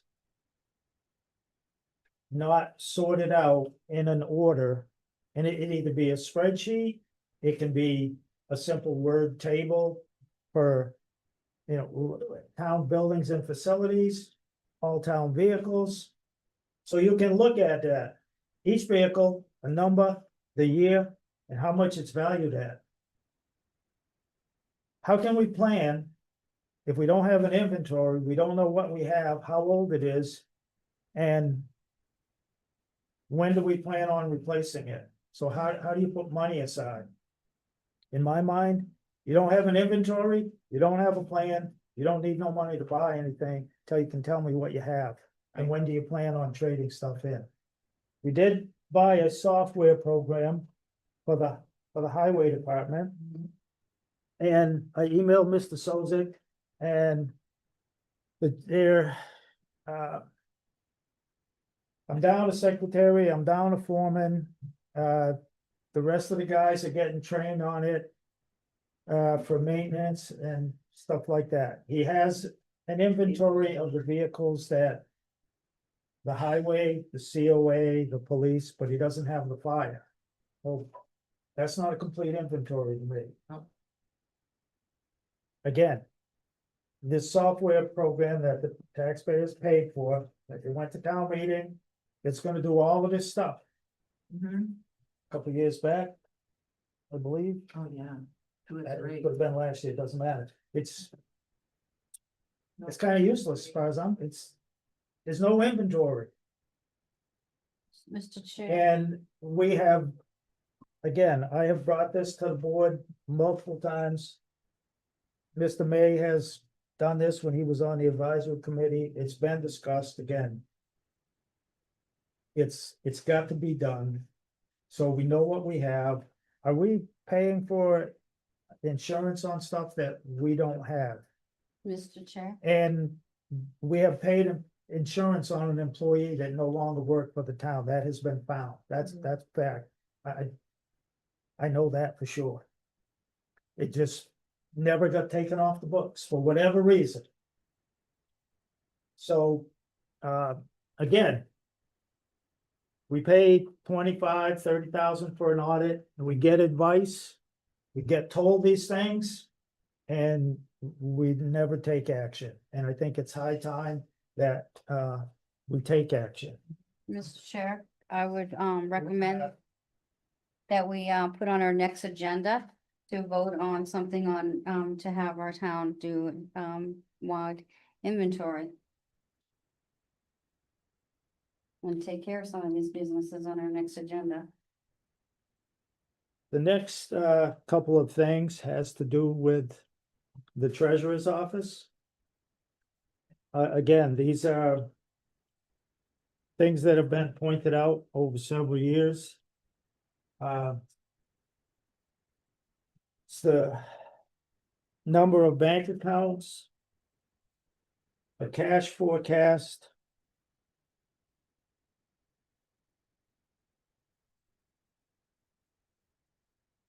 from the treasurer's office. I don't know how many bank accounts the town has or how many the treasurer oversees, but I know this has been an ongoing issue. I believe some were discontinued or combined or whatever 3 years ago, so I would ask the treasurer come up and speak to these. Okay, so there are 23 bank accounts. And there are 24 trust accounts. Bank accounts. He says this, but he doesn't recommend which ones he thinks we can close. Every one of them are used. It's not like we have anything that's not, cash is not going through it. Light and water each have 4. Your enterprise funds, they can have as many as they want. We see them, we balance them. Sewer has 2, cable has 1. Those are the enterprise funds. Everybody needs a regular account in the Unibank account. The Unibank account is all the online payments.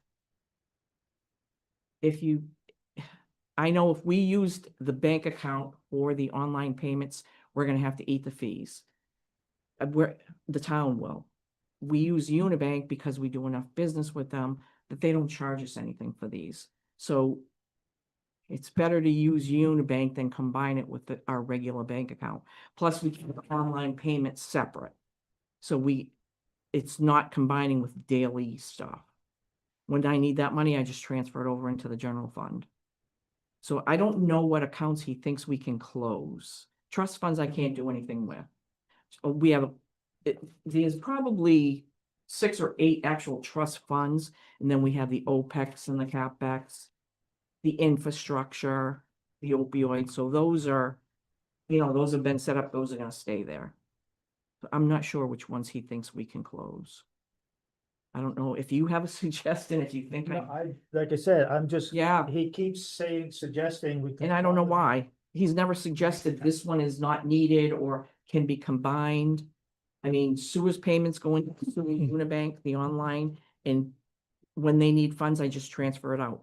At the end of the month, I try to clear out the Unibank accounts because the interest rate is bad. So I transfer that to the Fidelity accounts or whatever other bank account they have. And we try to keep minimum in that each month. So it's just, I'm not sure which ones he thinks we can close. Sure, I might, unless you. I just had a, for clarification purposes, you're saying that for each department that collects fees. They have their, let's say, main account or their cash account, and then they have the Unibank account. Right. So for each department that actually collects fees, there's a minimum of 2 accounts. Right. And I have several Unibank accounts that are combined for multiple rec, Okay. clerk, fire Rec, clerk and fire Look, go into one, are all one. but they don't have a Fidelity account. Right. They just have a Unibank account. That's for their online payments. They don't have a regular account. So the enterprise funds have multiple. Okay. Anything with the town, what else is the other accounts? We have, motor vehicle, personal property, Steve? real estate, and then anything that goes through the, credit card machine is all combined in one account. So it's not, Okay, it's not 1 for 1. right, Yeah. right. All right. Thank you. No problem.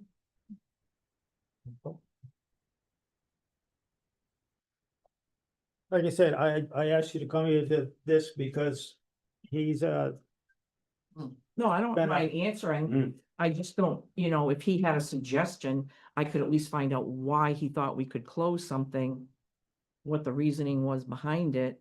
He brings it up, but he just says we should close some, and I mean, there's a police account that will be closed eventually because that was the money for the new police department. And once he's done with all his issues and everything, there's not that much left in the account, but it will be used up and that one will close.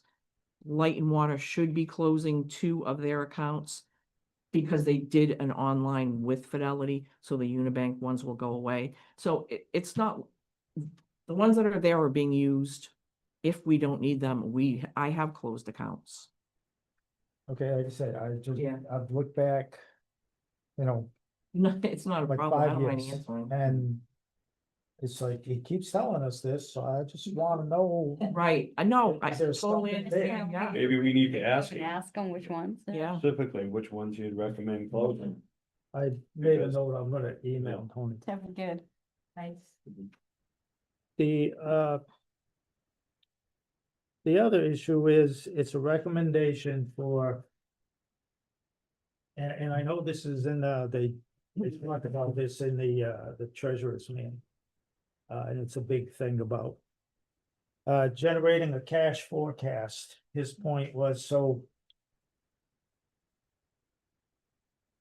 How much do you need, to pay out, Right, however, and how much will you generate? And I think he was trying, because Tony's made this point several years in a row. That, the cash that we don't need is short-term invested to try to make money. I know I worked for a company that they did that with their payroll, and sometimes you go to cash your check, no money there. right, You'd call and they'd have to move the money.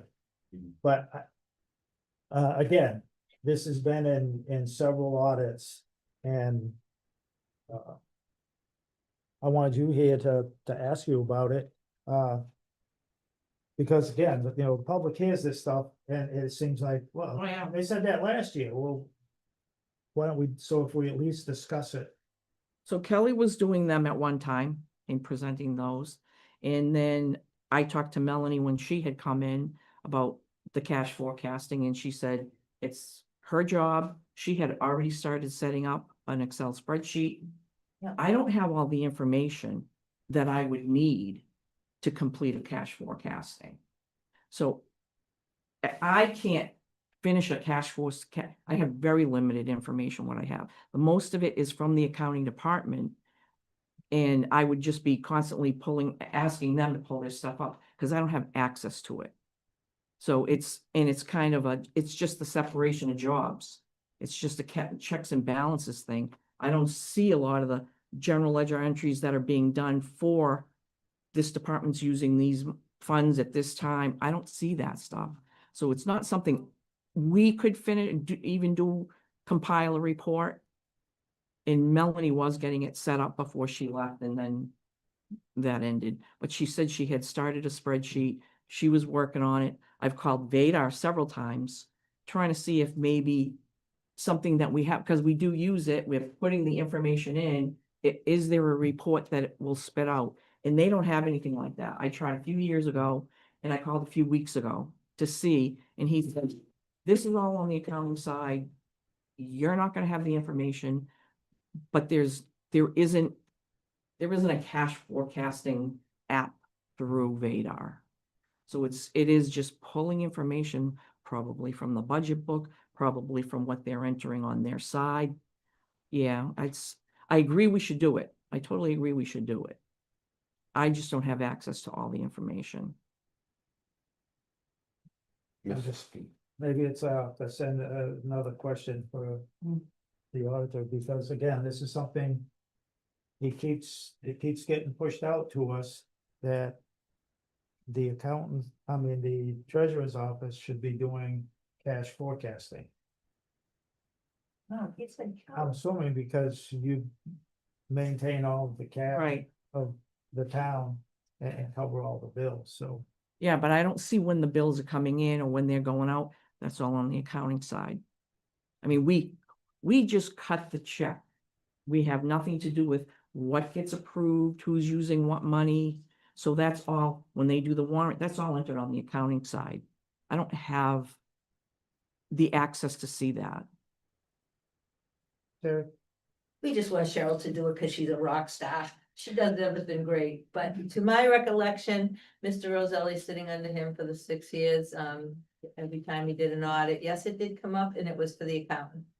And he was working with Kelly. He said it's very simple. He had a program for her. She was still hesitant. She started doing it once a month, but anyone can do it. And it's supposed to be pretty easy, but I would approach Fred Aponte, our accountants, because they probably have it down pat already. It's probably something that they can do in their sleep with our information. Don't we have a report at the beginning of every month of what our status is of revenue?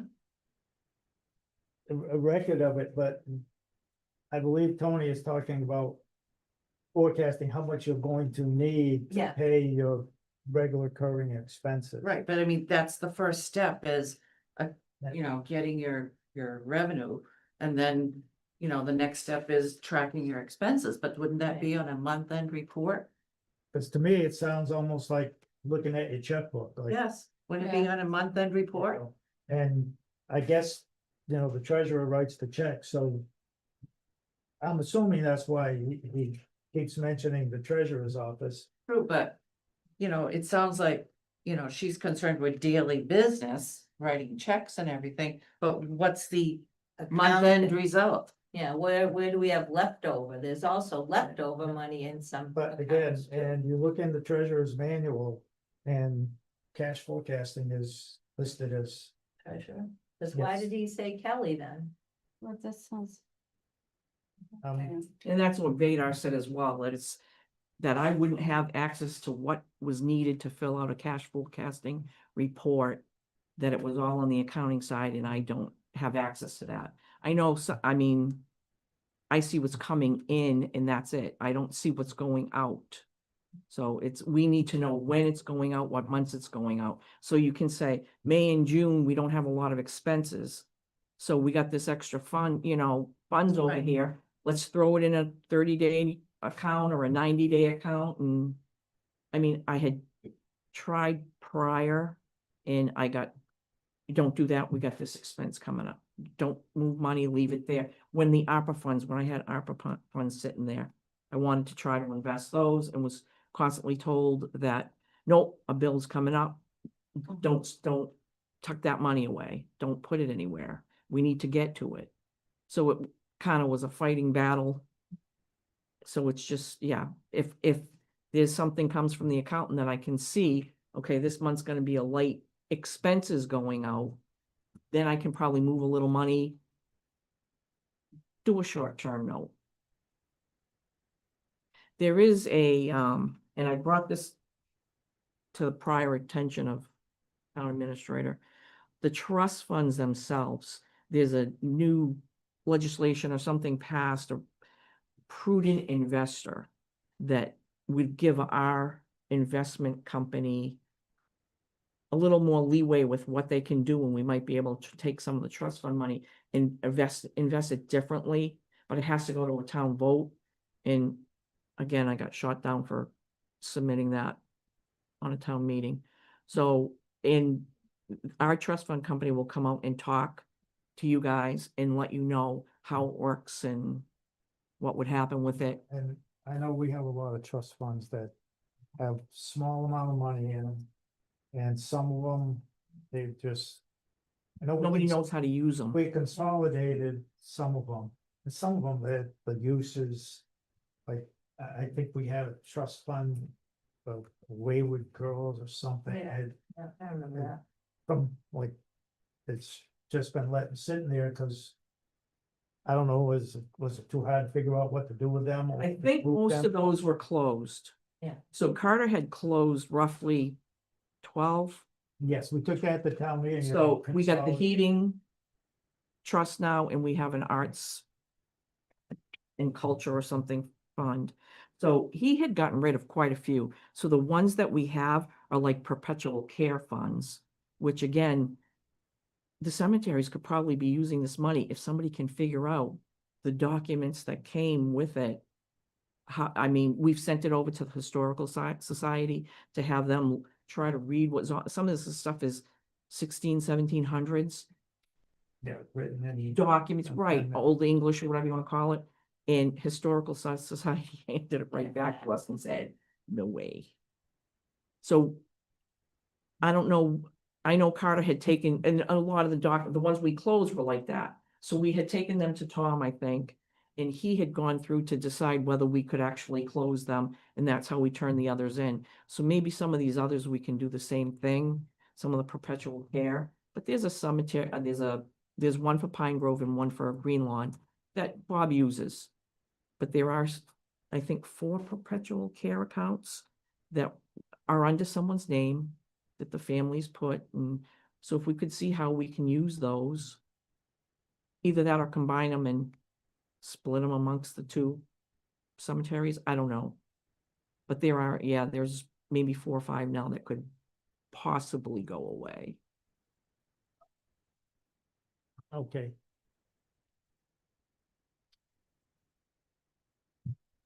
Thank you on that. The next item is G, is I asked for this because I wanted to have you here on the record, on the TV there.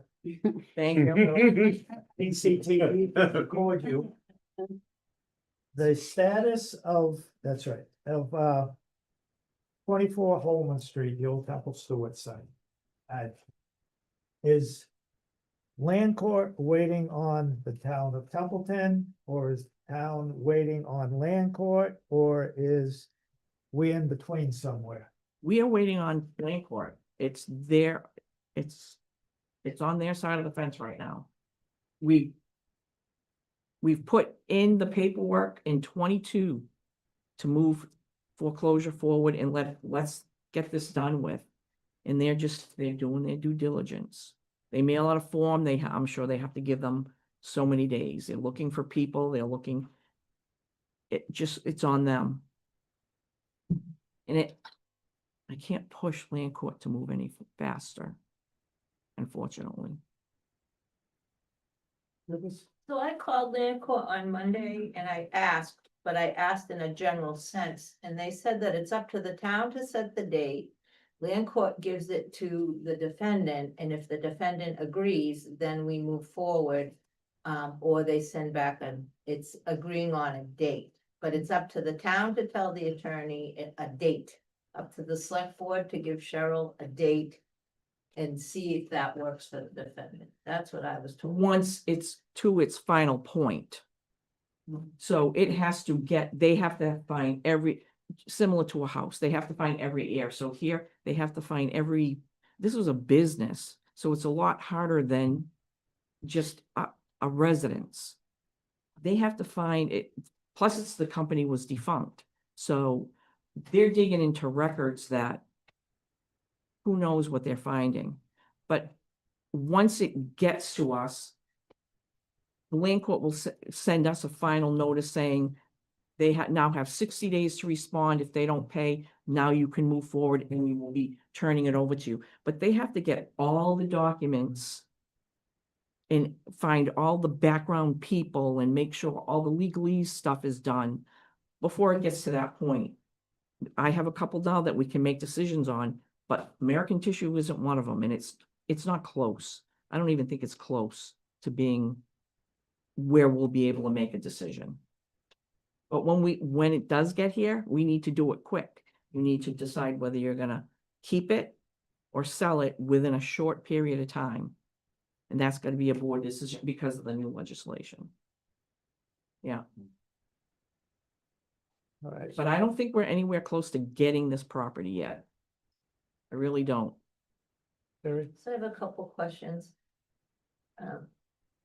In regard to, the court case from last July, from where they had 30 days to pay the $600,000 and they lost. I think it's confusing to the residents that we won that case and we have the right to take the property. So what's confusing is is it our attorneys that have to dig up all the information or land court itself? Land court What does are it. they looking for? They're looking for information on American Tissue, if it was a legal sale, kind of? I don't know what their process is. Confusing, because we won the right to take the property. Last June, we went to court. Right, so now We we're had to taking pay the by property. July 1st, 600,000 plus. And they did it. And they had the 30 days to pay it, and they tried to negotiate, and the town was having nothing to do with it, because every time Cheryl would offer something, they'd want something better. And that was the end of that, and the land court ruled in our favor that they have to pay up $600,000 plus dollars. And again, I just don't understand what land court needs from who. That was trying to stop the foreclosure process and let them, here's your final call before we say we're moving forward. So we had the option to either put the thing on hold or continue. We chose to continue. They had the option to pay or not. We would have stopped it had they paid. If not, we're moving forward with foreclosure.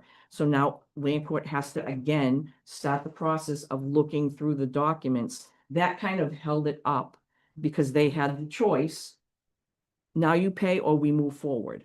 So now we're moving forward.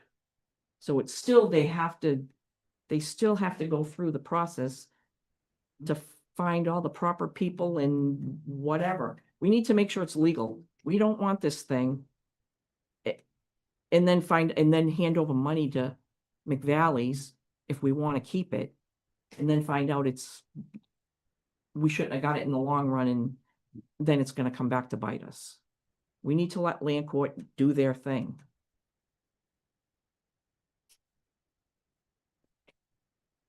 Thank you for that. You're welcome. You have another one for me? That's. Okay. That is all. I You're need. free. Appreciate the clarification. I hope it was clear. I just, Hey, you're welcome. Yeah. You want to? That was fun. Thank you. Have a good night. Good night. And also,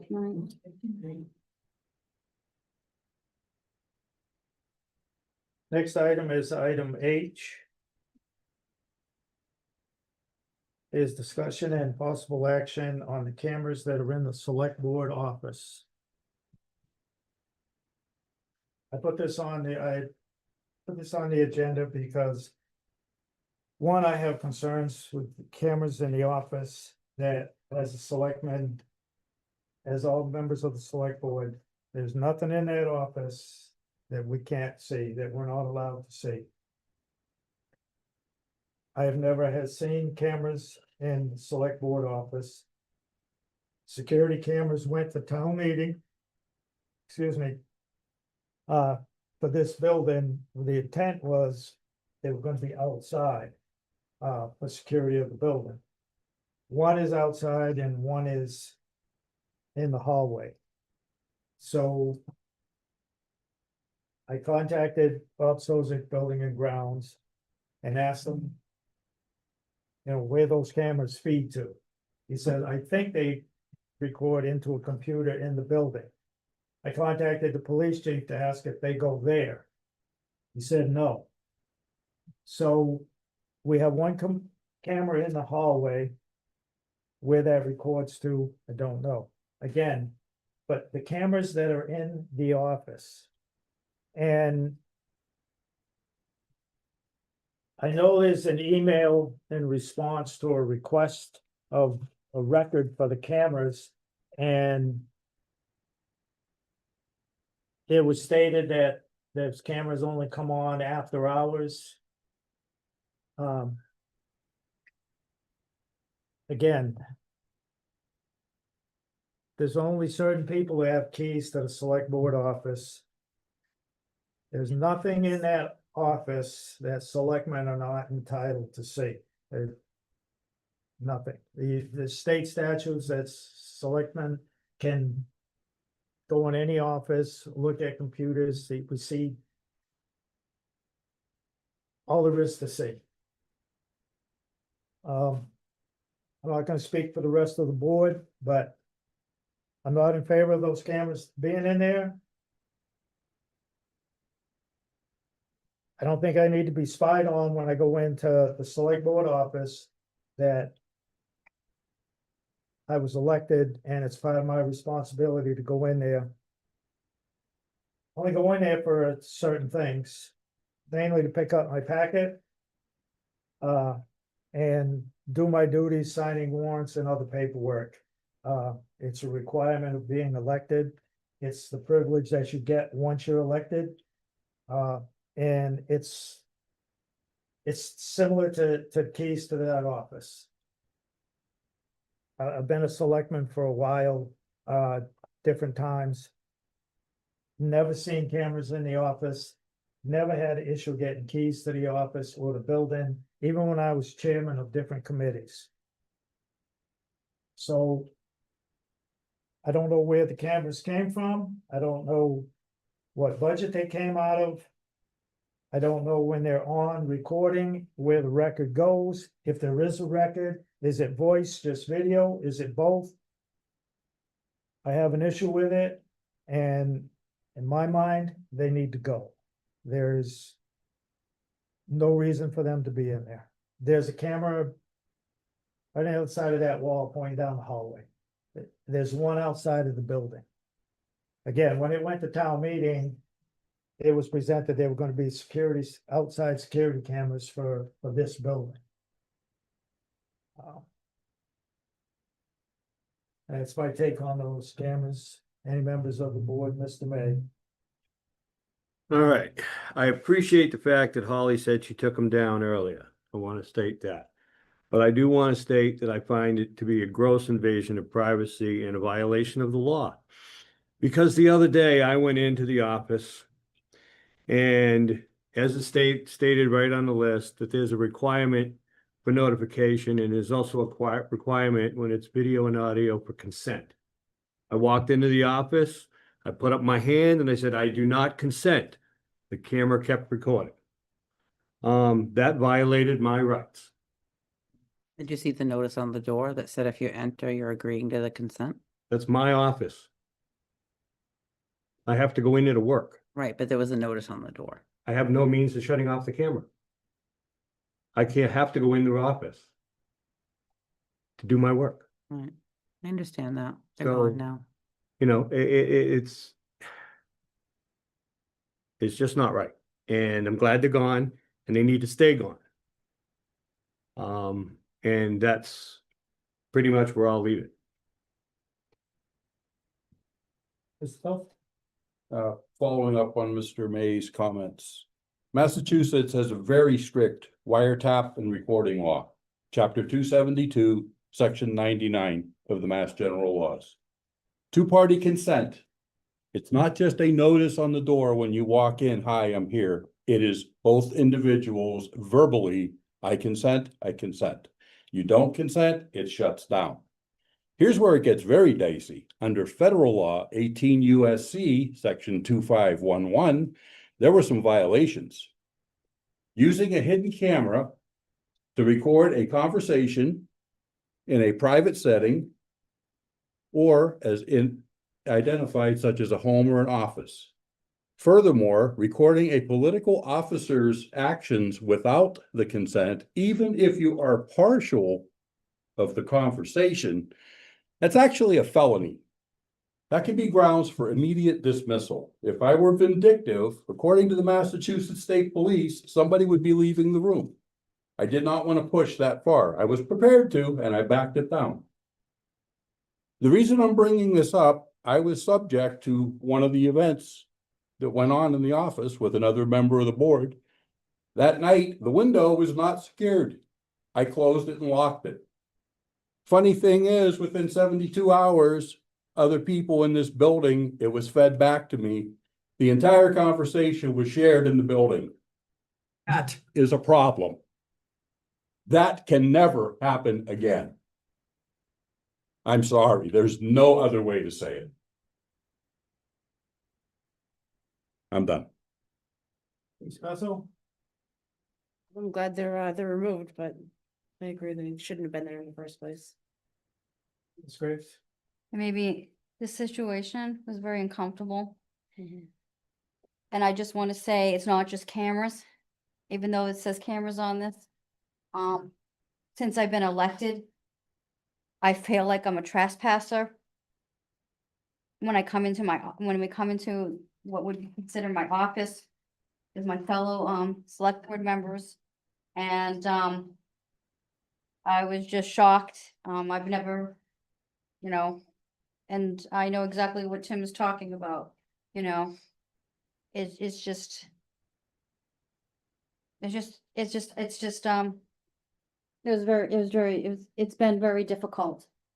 And the cameras didn't make it, hasn't made my experience coming onto this board. Not my fellow members, they've been good. But, coming into our office has not been an easy task. I try to be respectful, but when my private conversation is told to everybody, I'm not cool with that. Especially I have a background in communications and broadcasting, and I do understand the law. And, I did not, I've just never experienced in any of my jobs or anything I've ever done in my life. I mean, I worked for a bank, my rights weren't. Right. Next item is item I. Mr. May, discussion of housing and school enrollment.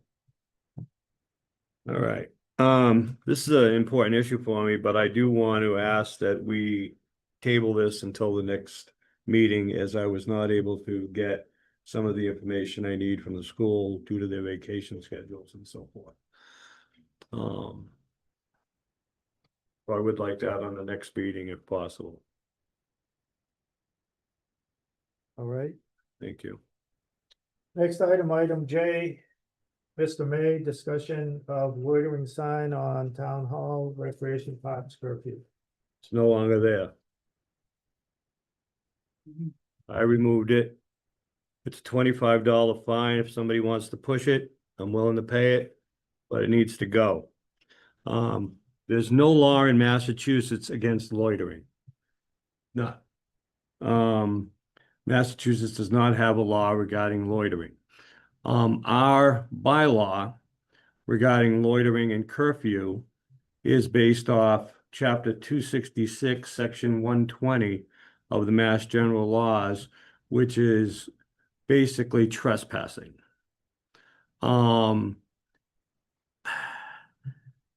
You can sit anywhere you want in public in Massachusetts And if you're doing nothing, which is what loitering is, you're 100% legal.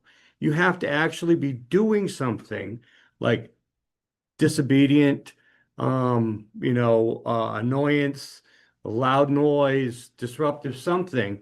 You have to be doing something in order to be charged, and you would be charged under the trespassing statute more likely, because there is no loitering statute in Massachusetts. And I can't even tell you how much that offends me. That sign offended me, because town hall is a place of public communication historically. The steps of town hall are where you go to protest, are where you go to state whatever you want to do. And if I want to go out there and sit, that's my right. It's my property. Technically, it's citizens' property, public property. It's ours to utilize. So I talked to the chief. The chief is basically in concurrence. His suggestion was that if we want to do something, that we should talk to the town council and find out what would be legal. And what but that's based on what the problem is. And I think the problem was just somebody's feelings were bothered. And that don't concern me one bit. Sorry to anybody. I don't know who put it up. I do know I can I answer took it that. down. Would you like me to answer that? Sure. So that was put up after we had a homeless person that kept loitering, and they were camping on the front lawn. They had clothes strewn everywhere. And I had put it up, and the board ratified that vote, ratified that action, and agreed that it should be up. The police chief had said at the time that for them to come and say, you really can't camp on the town hall property, and to kind of have him leave, they had to have that sign put up to be able to do that. So that's why it was done, and the board had ratified that vote. That was back in 21, 22, I believe. It was someone who spent the night or whatever out front. And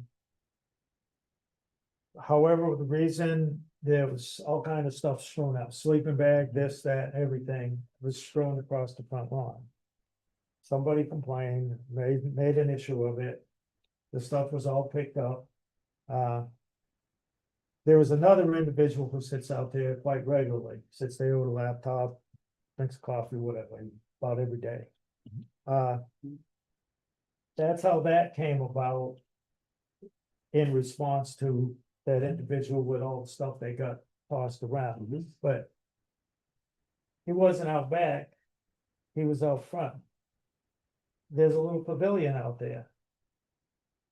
Residents to sit, and my question was, so residents sitting out there doing nothing, well, you can't do it because you'd be loitering. We're not gonna do it to residents. What do you mean? I didn't agree with it, and it's been an issue for a while.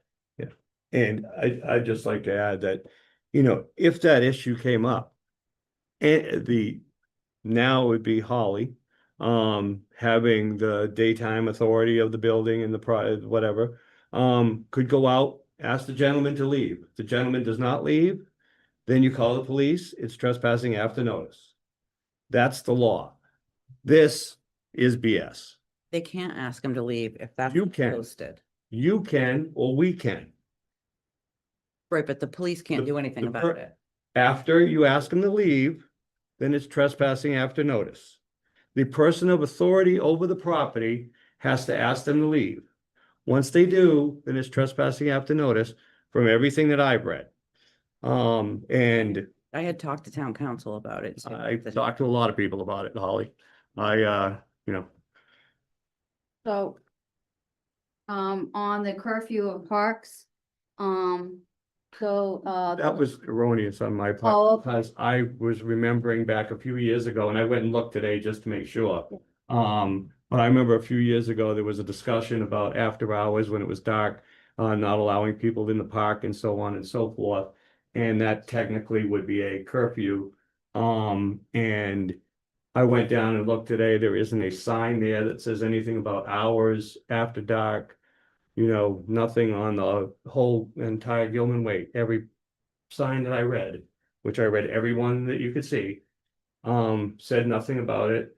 So that I, Well, Don't have any it is a thing with safety issues with the park and the police, in the town. Sun up and sun down, the park commissioners do have a rule that once the sun goes, you know, when the sun comes up, you're welcome, unless they have an event that somebody booked it and, you know, then the nighttime, but during the regular, when the sun goes down, for safety reasons and for vandalism reasons, which we have many of it, they're just you know, they're, and there was a sign, I don't know what happened to it, but there used to be a sign saying that, that was the rule, that sun up, sun down. And, we get, a small town, people don't realize that we do have people that will go to a park, sit in a parking lot and do things that you know, that are not good for themselves, and not, and it becomes a safety issue. Especially if we have children underage or anything going into the park after time. So it was done on their behalf to, for safety purposes and for security purposes, because that's where all the vandalism happens. Usually happens at night at dark. They go into the porta potties, they tip them over, they peel things off the roofs of buildings, you know, they run around, and so the police like to have it like have it posted, so that gives them something to point to. If you make a policy, make a rule, you have to have something, otherwise the officers in our town can't, execute, to make sure it happens. So I understand the loitering sign, but I do understand, being, a town, you know, I mean, like the pavilion, I mean, I've seen, people sit in the pavilion. But I understand, like, we had someone, I know about the power, they were tapping into the power to the building, all of that stuff that was going on. I think it was just a way to try to have the police to not, the day-to-day bother the inside, to be able to say, move along, it's posted. So I understand the spirit of how it was done. well, I understand that, it's just not legal. Yeah. That's my, you know, issue. And the thing with the park, you gotta keep in mind that we're a 24/7 society. And by limiting dusk to dawn, you're eliminating potentially 12 hours of the day that people have to go down there. So people work during the day, people work evenings, they might want to go for a walk after, they might want to go for a walk before. And I just don't think limiting public access to public parks is justified by vandalism or whatever, because nobody who's going to go down there and vandalize anything is going to care if there's a sign that says dusk to dark. Well, the safety of the individuals, if you're down there by themselves, it is a safety, you know, and then the liabilities on the town, because when we can't have security down there all the time to make sure that they're safe, that activity, when it's bright and sunny, people can see people are out there and what they're doing, but when it's dark, you just can't see anybody. But I'm not on Parks and Rec, so that's on their wheelhouse, so that's a commissioner thing. I mean, I do know that if you're doing maintenance in a park and they close the park down, when somebody's in a park that's, being maintenance and it's closed for that reason, because you can't have, you know, in construction zones, there's laws about when you're putting things in. So some of that happens too, but again, that's all in the commissioners of Parks and Rec. That is not my warehouse anymore.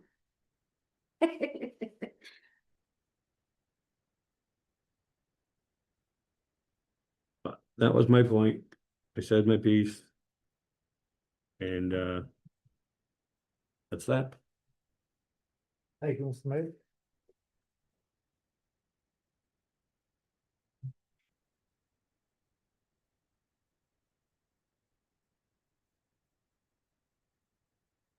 That is it for new business. Under old business, item A is action financial management policy percentage distribution. This has been, I brought this in front of the board several times for discussion. These are my thoughts on the percentage distribution. I believe I emailed them to everybody, but I brought a printed copy. Uh, And I brought a printed copy of the free cash pages from the financial management policy that shows the percentage of distribution. Do you have a copy for the record as well? Do you have an extra copy? Just for the I can, packet or whatever. I'll hand mine off at the end. Hand them off at the end. What's that? and I'll hand them off at the end. Okay, all right. So back when the financial policy was made up, or was created and put together, it started out that 50% of free cash would be reserved for working capital, and the other 50% would be divided up between, at that time, the general stabilization fund, the capital stabilization fund, and the OPEB reserve. And then along the lines, 22 or 23, there's a infrastructure stabilization fund that was added. And so that 50% was spread out amongst that additional stabilization. I think it was in 21, the 50% was increased to 60% at the suggestion, recommendation of the then town administrator.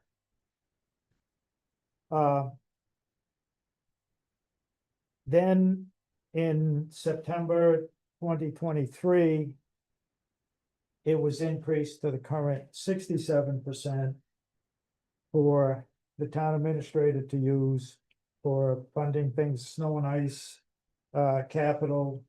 It's been used to support the general fund budget. And with that increase of money that the town administrator has access to put for uses to put in front of the board to go to town meeting, and it all does go to a town meeting vote. But again, that automatically equals there's less free cash to go into the reserve funds. That's the general stabilization, the capital stabilization, the infrastructure stabilization, and the OPEB fund. And in the policy, it says that free cash will be used to fund, other reserve funds. Which, when we're making out the budget to go to annual town meeting, and you're taking the dollars and plugging them in all the little boxes, it's been discussed, and we'd like to, and there was even in the financial management policy, there was a formula put in there to each year increase the amount of money set aside for the town reserve fund.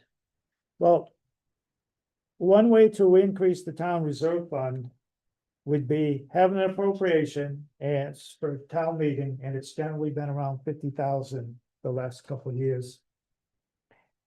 Once you get free cash certified, when you go to fall town meeting, there's nothing that says that you couldn't take some free cash and add to the reserve fund.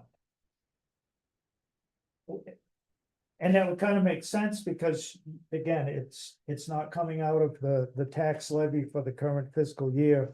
And you shouldn't really need to use the reserve fund at the beginning of the fiscal year, but it's when you get in the middle and later in the fiscal year, when you've been paying bills and buying stuff, the department's been spending money, there's less money to transfer, to move from this line to that line, especially if something big comes up. One year there was a police cruiser got in an accident, and how do you get that repaired while you're waiting on the insurance check? And I remember the insurance check didn't come till just before annual town meeting, and money was set aside in an account under the selectmen, and it's a clumsy process. Government's clumsy enough. So my thought is,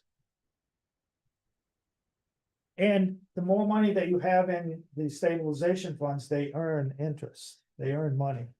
And the general stabilization fund should just be, in the policy, it states that we don't want to touch that, we'll leave that balance alone unless a true emergency.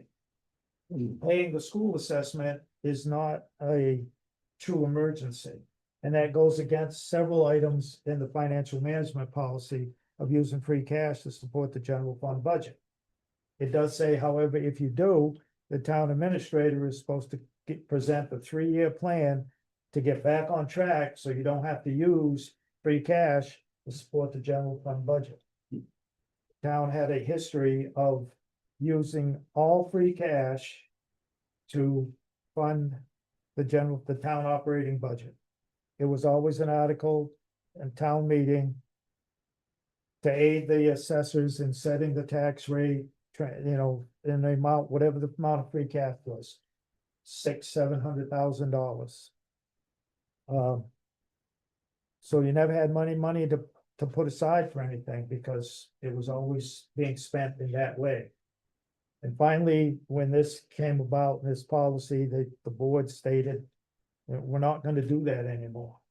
We're actually gonna put money aside to do different things. The capital stabilization is one, and it says in there, it should be to maintain a 2% balance of the previous fiscal year's omnibus budget.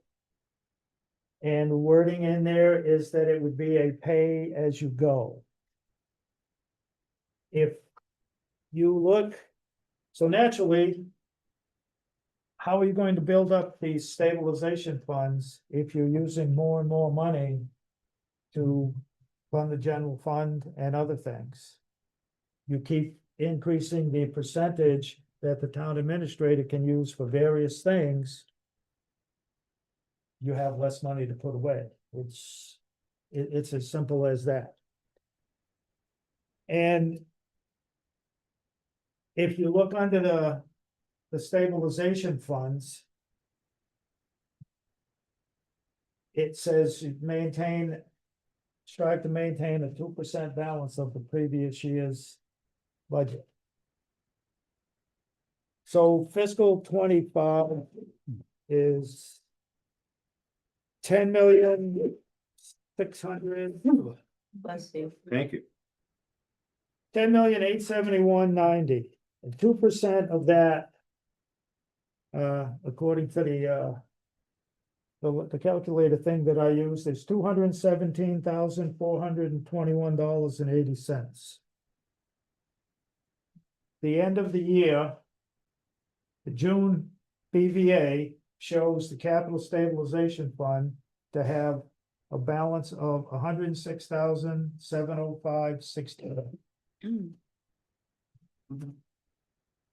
With each time that the percentage has increased for the town administrator use to present to the board and to go to town meeting, the less money has been going into our stabilization funds. That's the less interest that we can earn. If the general stabilization fund was up around $2 million and you're getting an investment, give me one moment. And I have the revenue sheets.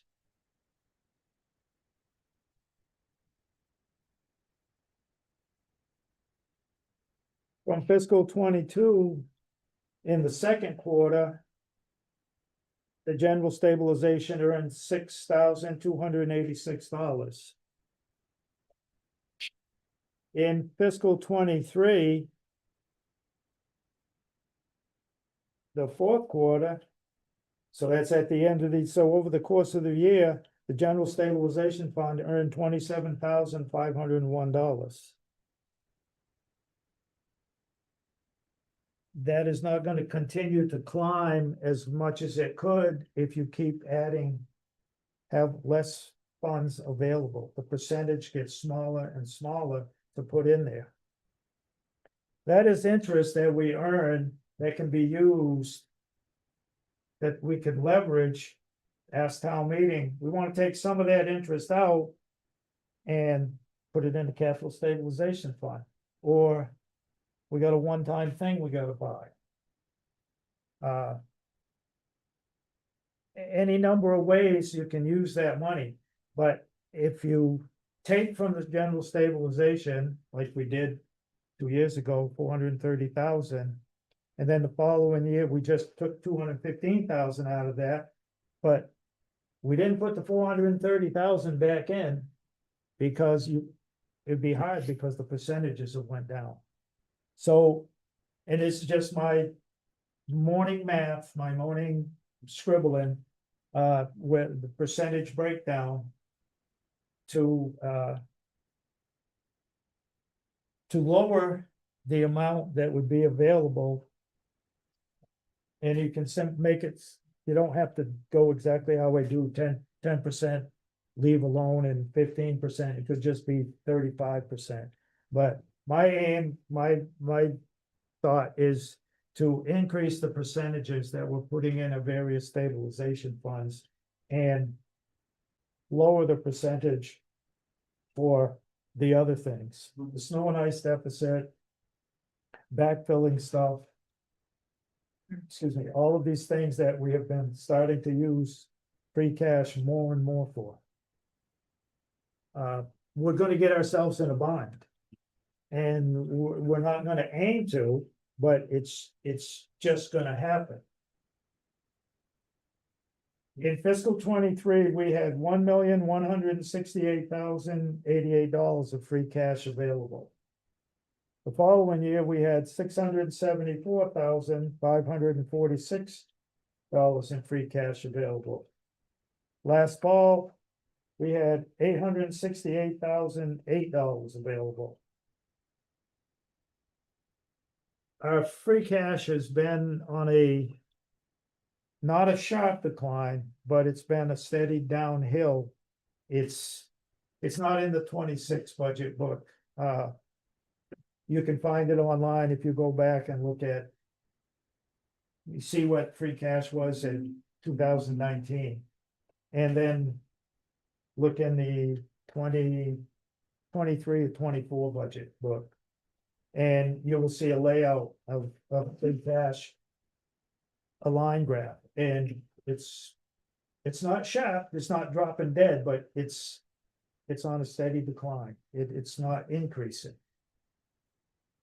So to be financially smart and sound and actually follow our policy, so we can try to maintain the capital stabilization fund at the percentages that we put in there.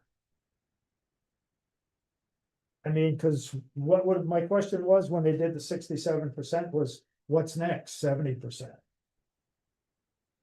Again, this is my thoughts on, we should be putting more aside, and we should even take the advice and look at what Mr. Roselli talked about with regards to Worcester County Regional Retirement System, which we have no control over what they're gonna bill us.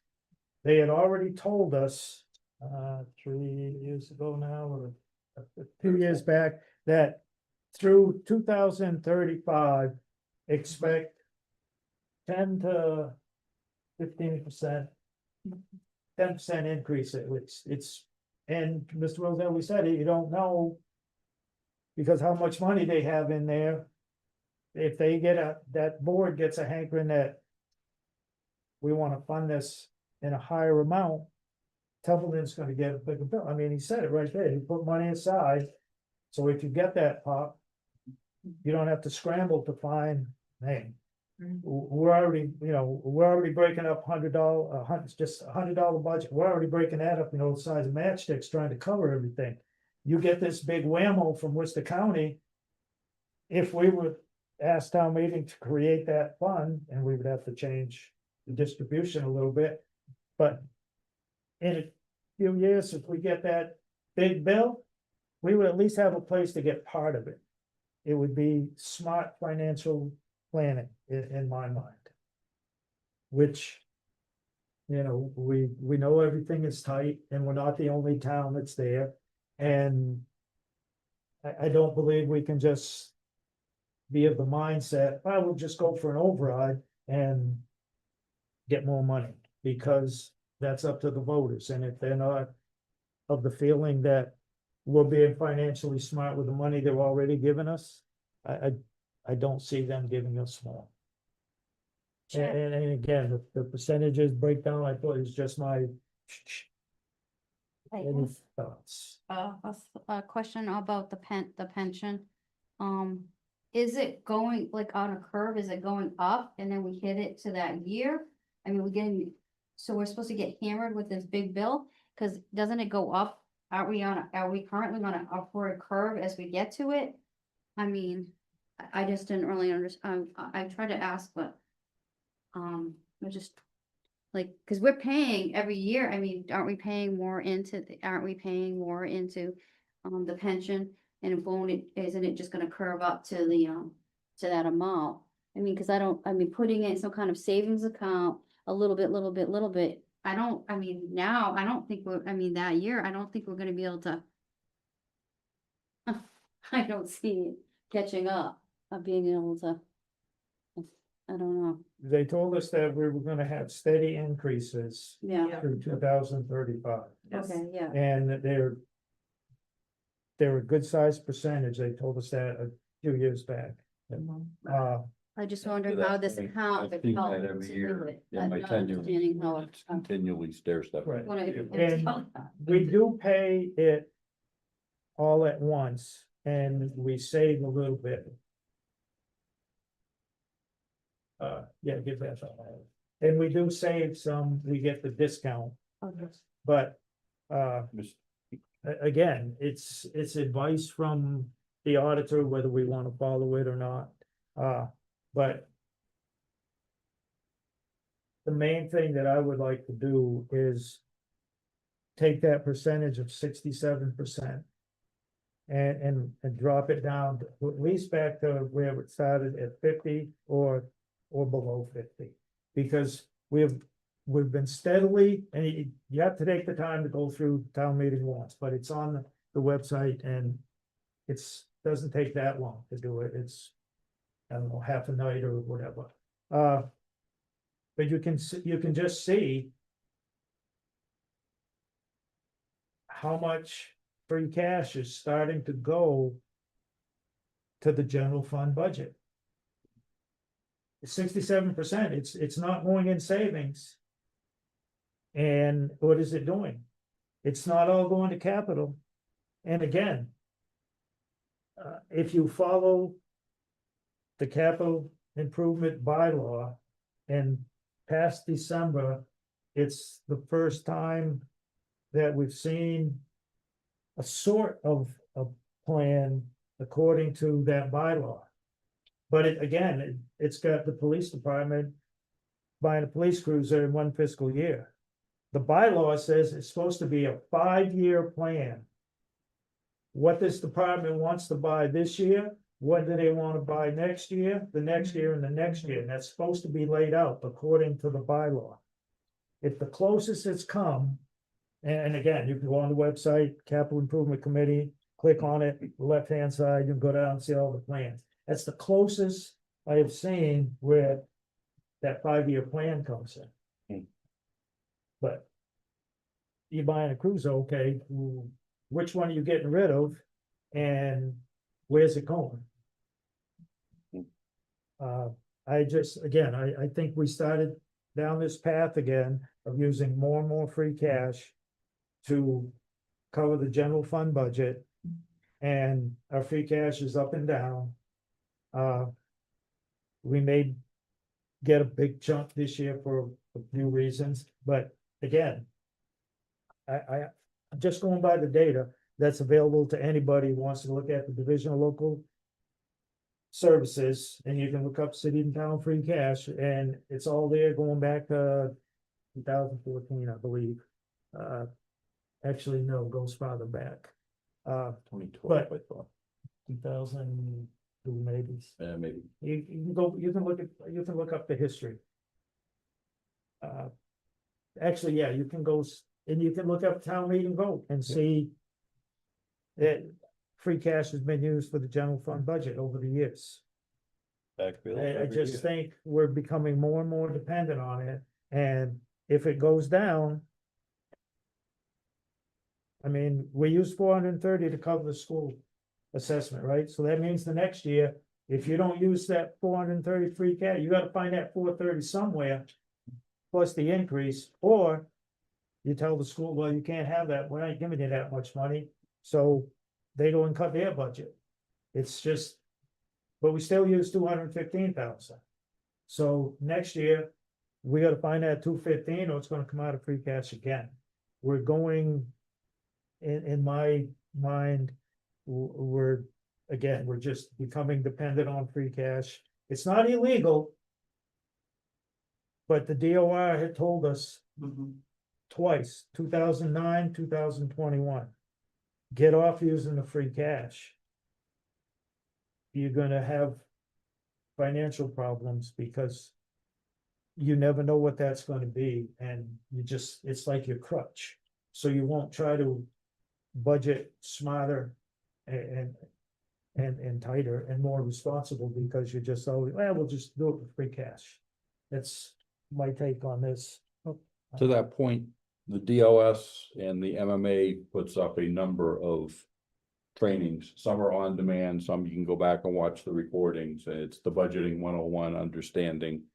The last two I watched on free cash, if we're doing it correctly, free cash should be on the slow downhill slide and dwindling. Because if you have an excess at the end of every year, that is the immediate telltale you're not budgeting correctly. You're not looking at what you have, you're not forecasting, you're not spending according to your plan. So here's all this extra at the end, when you should have been chipping away at everything as you go. So it's a double-edged sword. Yes, we want to put money away, but at the same time, what's available is not always going to be there. There is also an item in the Association Town Finance Committee handbooks, which if you go on the advisory committee's website, go all the way down to the bottom. ATFC handbook, there's a link, click on it, over to the right. I couldn't for the life of you tell me what chapter it's in, I should know it, but one of the ways to build free cash is to budget more knowingly, budget more than you really need in each department. It's not like, put an extra million in there, but if you know, you're pretty sure, you need 50,000, put 55 in. And it's a way to build free cash, if that's the way you want to go. It's an option. Right here in the financial management plan, it says Division of Local Services recommends that the municipality strive to generate free cash in the amount equal to 3 to 5% of its annual budget. As Tim had stated, webinars and so forth out there, I watched one, it was a month ago or so. And they were talking about free cash in the budgeting scope of things. And the one concern that I have with what we're doing, or what is proposed here, is because when they had said about, creating stabilization accounts and capital accounts and so forth with your free cash, they don't just say, let's say 5%. They say 5% for free cash.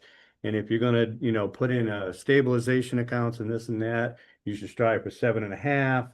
And, and you should literally plan for the savings, because, you can't take 3% or 5% and divide it up 3 ways and then divide it up 7 ways. And, when you start dividing it up 7 different ways, you're ending up with pittance, and you're actually slitting your throat.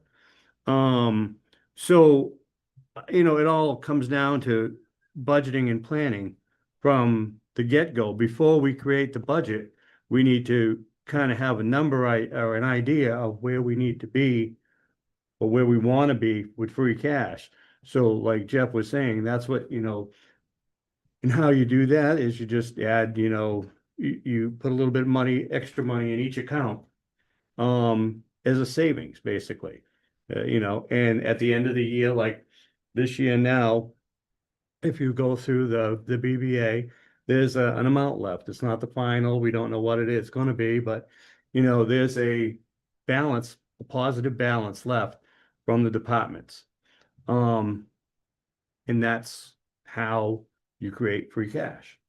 But the other things that I wanted to make clear, or make a statement on, Candace had asked about the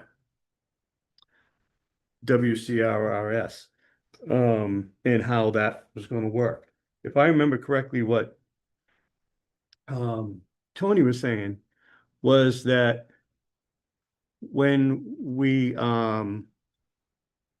if we wanted to create a stabilization account for that, we'd be creating that stabilization account not to pay the bill, but to, let's say, make the, blowout increase that they're anticipating, because we have, I think we're like half paid and we got 10 years left. So there's a lot of money that we got to pay over the next 10 years. And at the rate we're paying, it's not going to do it. I think at the rate we're paying, we'd pay a third of it. Maybe. So we got to somehow or another prepare for, let's say, a $400,000 increase or whatever in that yearly amount. And this is a way to do it. Just to soften the blow for when they come in and say, okay, rather than $1 million, it's going to be $1.5 million this year. And you're like, huh? Where are you going to get that? And so that was the rationale for that, if that helps at all. Yeah. The one question I have with the breakdown here, and this is just a general question, is how would we do the reserve? Because the way I'm thinking about it, the reserve is in the general fund as it is now. It's with the advisory committee, and free cash is not. So how do we take free cash from outside the general fund and combine it with a reserve that's inside the general fund? Because we'd basically be bringing that free cash into the general fund if we combined it. Or do we set it aside as a separate account available for that builds year after year if we don't use it? It's, Just a, yeah, but it's a reserve fund. So it's not used from the general fund as far as, paying out regular expenses and stuff. I know it comes out of appropriation. Yeah, the advisory It committee. comes out of the taxes. Yeah. It's built into the budget. Mhm. And some years we have, well, we're a little tight here, so instead of having 48, we'll have 40. Mhm. But if something happens, you know, and there have been years that it has not been touched when it probably should have. And there have been other years where it was used and probably shouldn't have been used. I fully concur with what you're saying on that. I'm just wondering how we would actually do this. Would we be setting up a separate reserve fund here in the, under the stabilizations that would be another reserve fund separate from the advisory committee's reserve fund that's within the budget? No, it would just, like you said, if we wanted to do that, we'd have to change the percentages to add to the reserve fund without an impact on the tax levy and the budget. Because this is leftover money from previous years. Right. It's just, it's just been my thought, like, because there's some people that push that you should have a larger reserve fund because of the size of the general fund budget that we have. Mhm. And when something breaks today, it's just getting more expensive. Mhm. So- Again, we have not used it. In many years, in other years, the reserve fund was used by. Drain pipe that's been sitting on the side of the road. Coming up 3 years, Mhm. actually, it's 3 years already. Down on Whitney Street. 3 years, so. But that was some kind of emergency. Mhm. It's 20 grand. Building up, increasing the reserve fund is just an option. Mhm. I don't know if. Y'all, if everybody is ready to vote on that Well, Lisa has. coffee math, or This, so move this. Give it time to digest it for. We got a question down this end of the table. is this just an example or is this what you're proposing, like the percentages? That's, Like just an example for future discussion, or is this what you're? well, that's what I proposed for this evening, but if you need, if members want more time to. I would like more time, because Yeah. it says example, so I was under the impression, reading the emails, that that's just an example of how, you know, it would go Right. breakdown. Because you have the existing policy that, Yeah. you know, shows the percentages, and all I would do is, lower the 67 and increase the others. And the 10% was a thought to ensure, because again, the policy says that we strive to not spend all free cash. So you start the next year off, you know, you're gonna have some. Now, would that be in the same idea as the town reserve fund? Well, now wouldn't those be the same as the untouched and the town reserve? Be the same, right? No, am I wrong there? Well, we didn't have a untouched and we didn't have a toners, well, according to this. Yeah. Yeah. I was a little confused on that. too. Yeah. So these are two separate. It would just be like you said, 10%, you take, whenever you get your free cash, and you know, 10% of it, you're just not gonna spend. Right, Or now you, what's the difference between that and a reserve fund then? Or reserve Like fund where are and these, spend? where are these monies going? Yeah. Yeah. so, and the, for the, So, all right, so the 5% town reserve fund, wouldn't that be the same as the snow and ice and other then? see, there's a percentage that you wanna keep set aside, because we don't. We don't use the data for snow and ice and fund it at the level it should be. So you wanna have, you wanna keep some available, because otherwise, if you don't have the money to pay the deficit, it will have an effect on your following year's free cash, and it will get added to the tax recap sheet by the DOR. Yes. So are these like account, like, so in the original book, you have these percentages, right? And so are these like PVA, are they in this percentage in certain No, it's a, places? Or are the they? amounts are arisen, if the, Okay. in the. I just, financial we don't know where it policy, goes. no. Yeah, The, once free cash is certified according to the policy, Yeah. the town administrator is to come up with a plan for the free cash, spending of free cash. And using those percentages, you take 50% of free cash, right? Mhm. And set it aside. And then what is left over, you take, you know, that percentage of that goes into the general stabilization, whatever the percentages are. If it's 10% goes to general, 10% goes to capital, 10% into infrastructure, whatever goes into OPEB. Okay.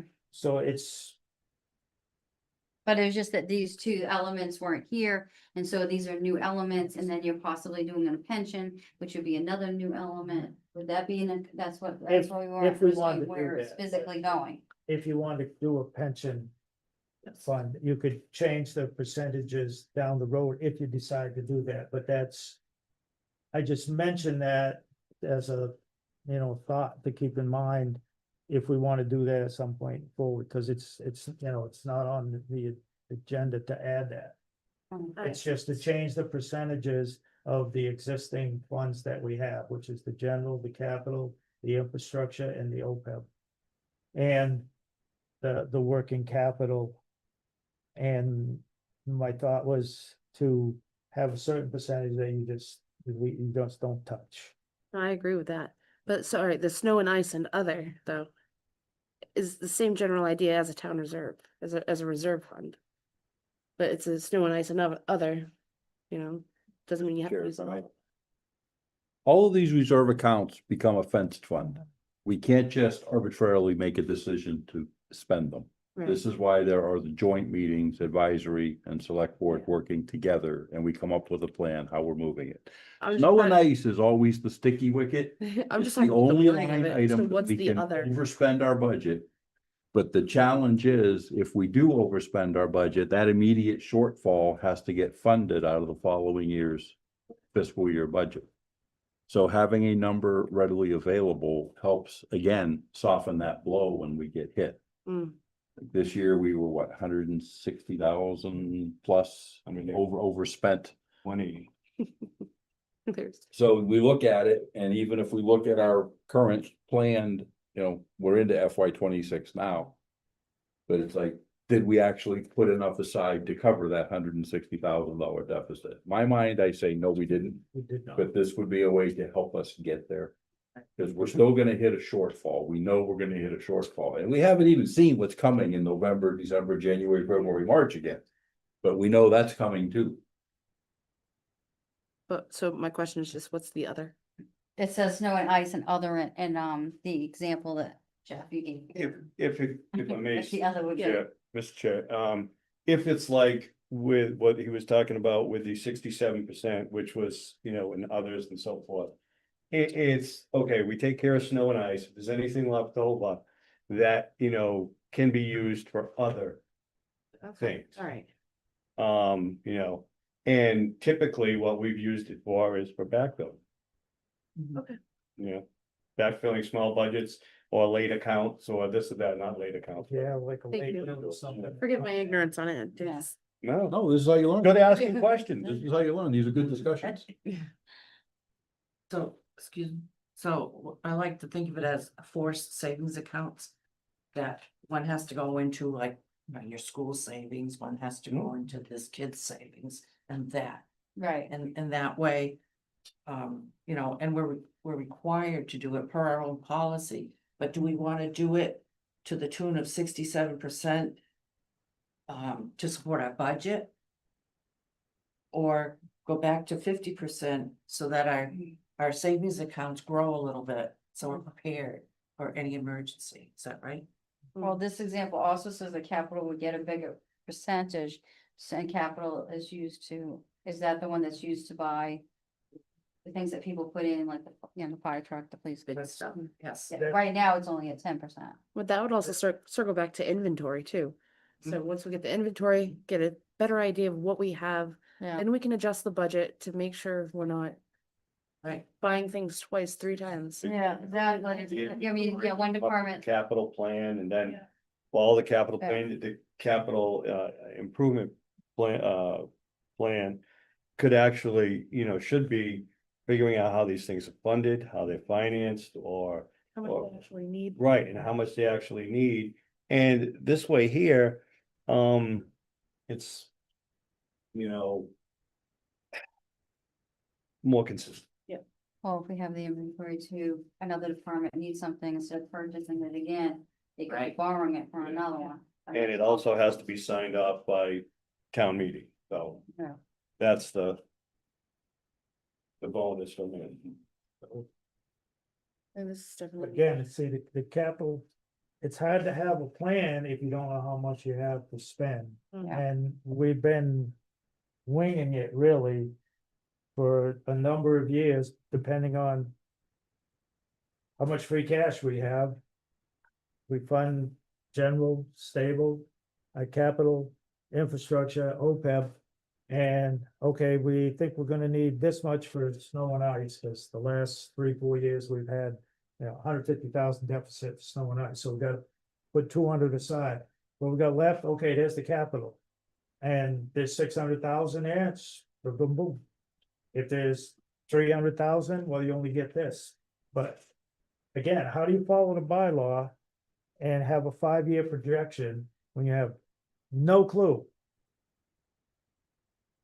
how much money you're gonna have to spend, and, or what's coming down the road next year. Because again, the capital improvement plan says there's supposed to be a 5-year plan. So if the police department wants to buy a cruiser this year, okay, that's 70 grand. You wanna buy a cruiser next year, 70 grand. If you wanna buy a truck next year, it's this much. You wanna buy an ATV, it's this much. The highway wants to buy a trailer, wants to get, I've had this lawnmower for 5 years, I plan on buying that this year. Put an estimate in there. In the capital improvement plan and also in the budget book, because it used to be done. The infield groomer, the infamous infield groomer, for 10 grand, the highway department head at the time put in the budget book, you buy this is the jobs that it will do, these are the man hours it will free up. And these are the other projects that I estimate I can do with those freed up man hours. There was some sort of explanation and the reason to buy this. But again, if you don't put money aside, how can you plan for anything if you're not working in sync? We don't follow the plan and we don't follow policy, and we see money, we're like a little kid in the candy store, everybody gets big eyes and buy all kinds of stuff. And then you hear, well, back then, we used to have 500,000-600,000 in capital. Well, we only got 600 in free cash this year, so you ain't getting that, don't plan on it. We'll explain to the department heads that we need their inventory so that we can adjust Sure. our budget. Did Terry have any wisdom back there? Saw your reason. My question to the board would be, would you be comfortable voting on my samples, or would you want to take it home, study, read the policy and vote the next meeting? I mean, it's not life and death. I'd like to do read into this, it a little but- more. Yeah, me too. I'd like to wait until next meeting and put it on the agenda. I would concur, but I would like to just point out for let's say, those that are less familiar. In a policy right here, under B1 free cash. The town will endeavor to annually generate free cash of 5% of the prior year's omnibus operating budget. So if you take that, all right, let's say our omnibus budget was $10 million. All right, so 5% of that would be 500,000. Okay, so we got $500,000. Then you can go over here and you can basically say $500,000. Well, that equals 50 here. With the 25%, that equals 125 there. With the 20% for capital, that equals 100,000 there. So then, all right, it gives you an idea, and then you can say, all right, well, maybe we need to adjust this number, this 5%, and we need to strive for 7. To make the amount for the entire package that we're trying to save for more viable, more reasonable. But it just gives you a simpler look Right. at things rather than, oh, I just wonder. And is it your first line item on your budget? It's actually kind of built into the budget. That's how it's done. That's Mhm. like what Jeff Jeff and was saying. they were talking about earlier, a little bit in each account, Mhm. tucked away and here and there and everywhere and, Mhm. yeah, in places that it won't get spent.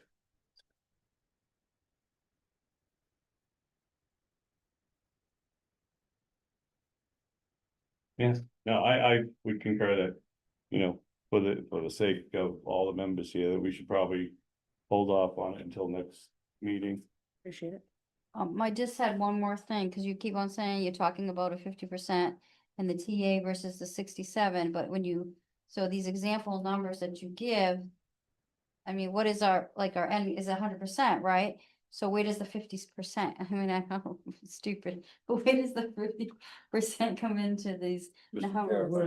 I mean, versus this version, I didn't get where it's coming from. We took a cake or a pie. Right, I got Got it. that. That's gone. Yeah. There's your 50 or your 67 or 65, whatever number you wanna Oh. land with.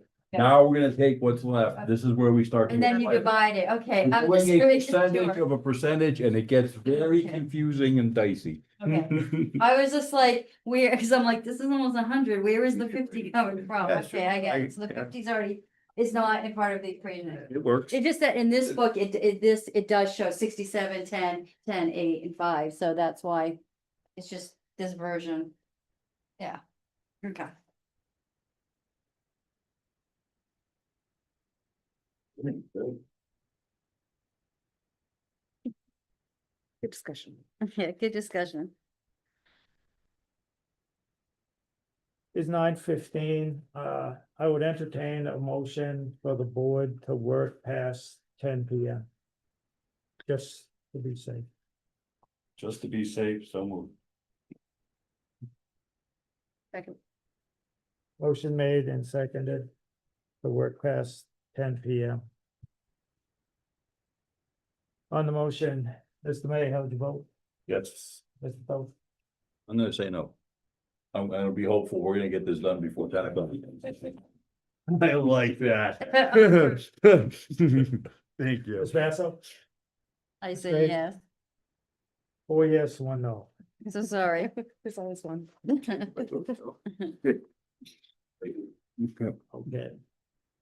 We don't do this fast then.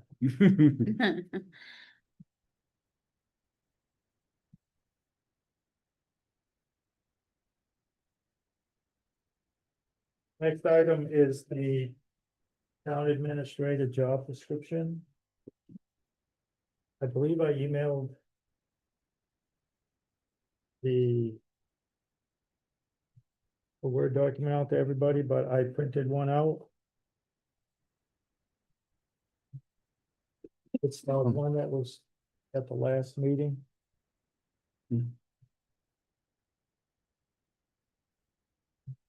I go through a lot of trees, so. This is the job description that initially was on the compensation study. And it's draft because of we accepted the plan, the work, but the board never went through and all the job scripts and everything. That's why if you look at it, it's still all in the draft. There's been some changes, some wording changes from the original draft.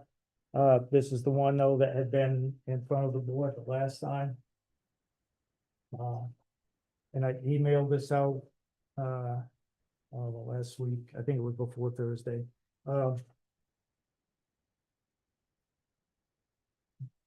So it's, I put this in front of the board to decide if this is the job description that we would wanna, use in the pursuit of a town administrator. I'll post it on the website when it becomes. You know, if we decide, when we decide to post the position, put this on the website so any applicant can see, you know, the complete job description.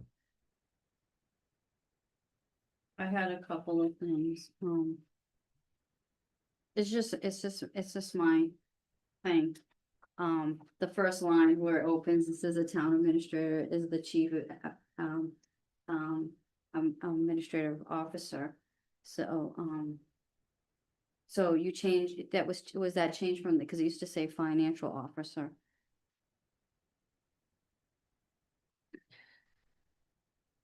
I just wanted to make sure, because I just wanted to, maybe it's changed, because I think the original say financial officer. It's just that I feel the select board is the financial officers to all of us, since we sign the payroll and the, town warrant.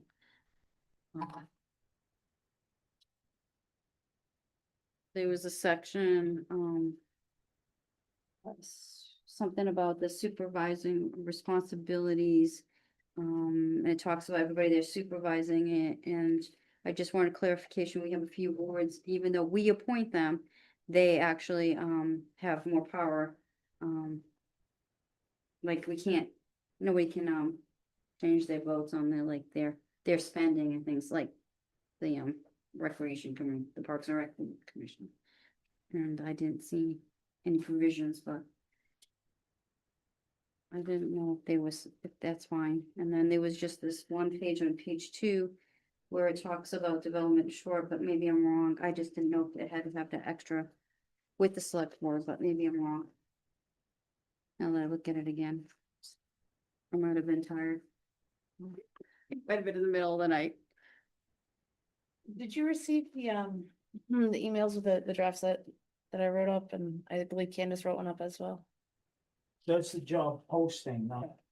So, all right. Yeah, this is just the, description. yeah, this is the description on Okay. what they work, what they do for, All right. it's always, it's subject to change. Most of them usually have that in the knowledge someplace on it, that it can vary. I mean,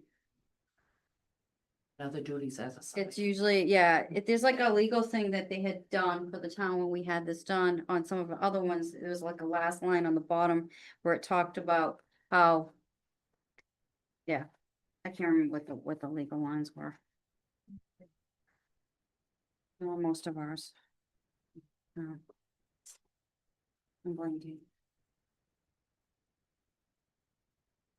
Do we want to put in there in the job description, do we want to put in there the weekly reports? Oh, Make sure that's added in there for this job description. one. Good. Could somebody look at this just to see, I mean, I'm reading it, but Maybe. you know, it's on page 2. It's down under essential functions, the second paragraph, third line. You start on the second line, it says, in coordination of the daily operation of the town on behalf of the Board of Selectmen, Select Board in its accordance with existing town policies. It just reads. Yeah, that, Yeah, that's probably what it was. There's something, That's what it they is. have it written, there's something there. I don't know what it Okay. is.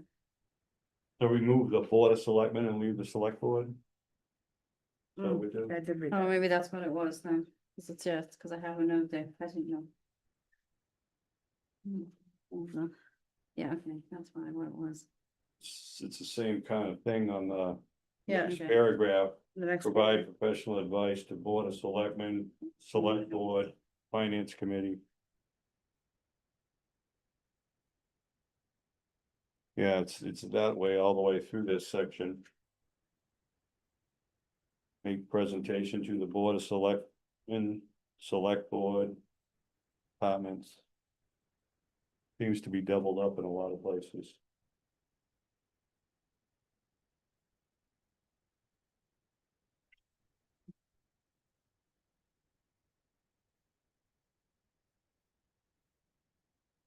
But other than that, I'm generally fine with the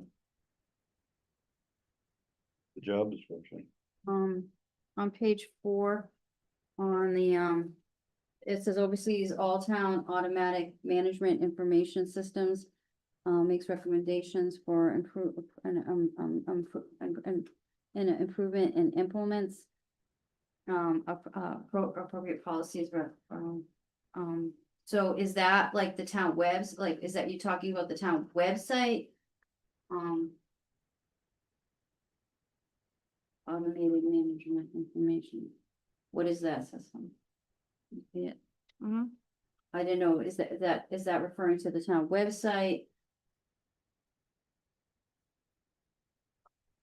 I don't know, what is an automated management information system? Message boards and stuff like that. Message boards like that, okay, Yeah. cause we have other automated like things, we have Unipay, we have Yeah. many other things. I just was trying to, yeah, I just didn't really, I guess that's the word automated, I just didn't. Since you brought it up, Mr. Chair, it says there that implements appropriate policies relative to systems. I believe the policies is the end of the Board of Selectmen.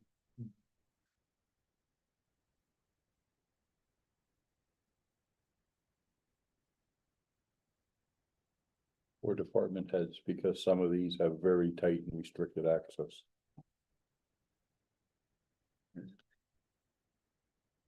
Yeah, the art department.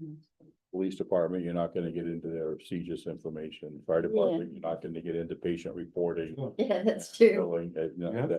that's, yeah, it's. Wait, people it on is already in might- there. might- That's independent research and prepares and submits reports to the select board. Oh, it is in there? Yeah. Okay, we must have. But yeah, it's like, yeah, cause there's different things, like the treasurer takes care of the Unipay. But then other departments who are using the Unipay run reports for the Unipay for the Right. treasurer.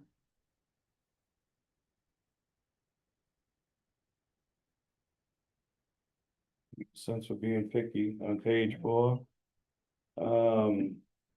In the first section where it says conducts, starts with conducts. Yep. At the end is a the period select board. Oh, yeah. Yeah, there's a extra.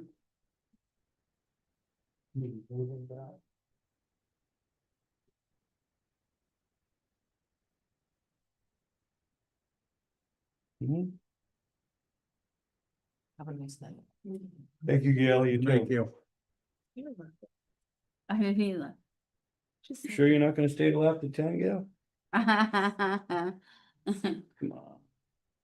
Be in Bermuda for the next one. Good for you. Enjoy yourself.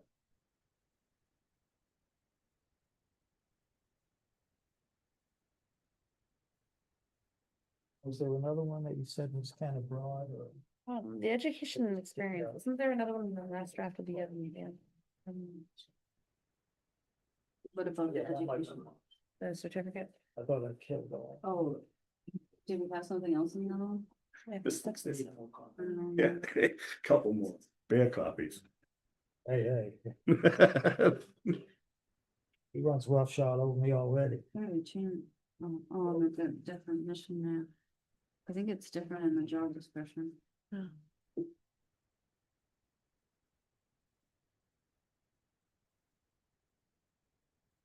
Minimum qualification. I want more time to proofread this.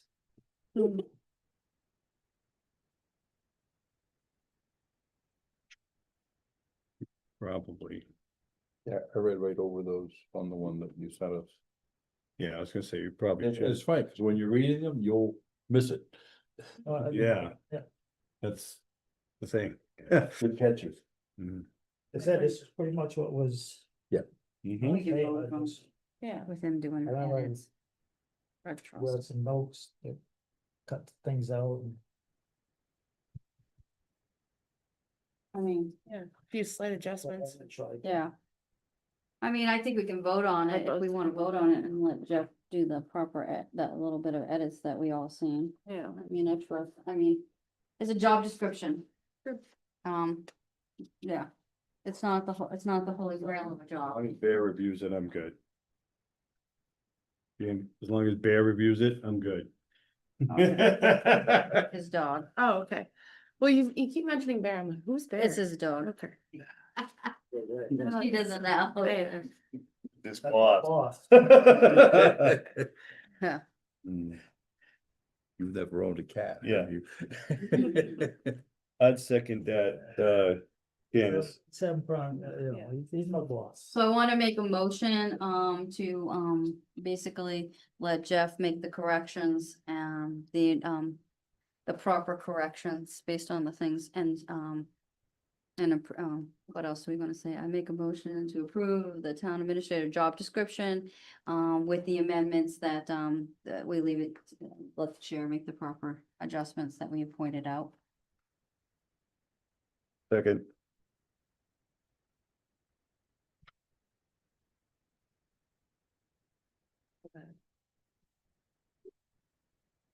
And if you see, I'm trusting if you read it over, and find something, just email me.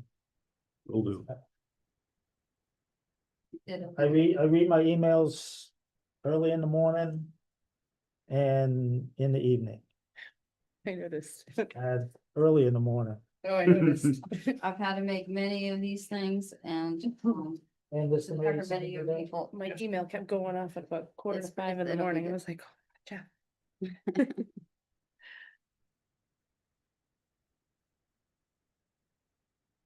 All right, on the motion to accept the job description with the amendments, changes. On the motion, how would you vote, Mr. May? Yes. Mr. Toth? Yes. Ms. Russell? Yes. Ms. Graves? I say yes. And 5 yes. 21:30.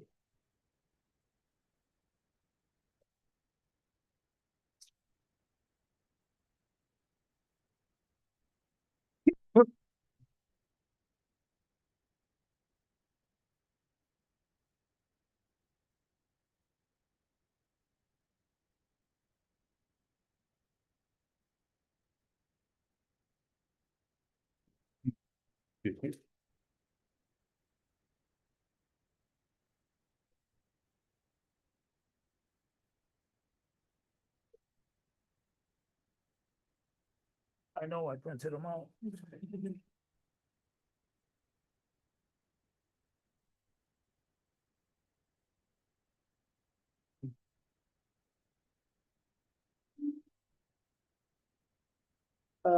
Next agenda item would be job posting, town administrator, include where we want to post it. I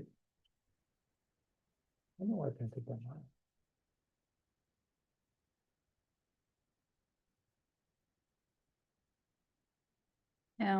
I, so the job ad, basically, this is the job ad. Okay, this is one proposal for posting. Oh. This is yours. Excellent. Mine's the fancier one. This is from Lisa. Those are yours.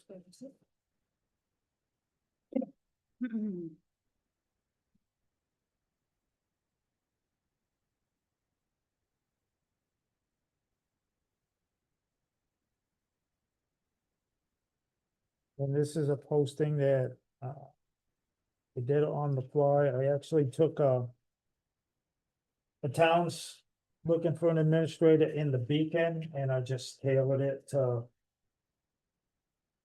match Templeton.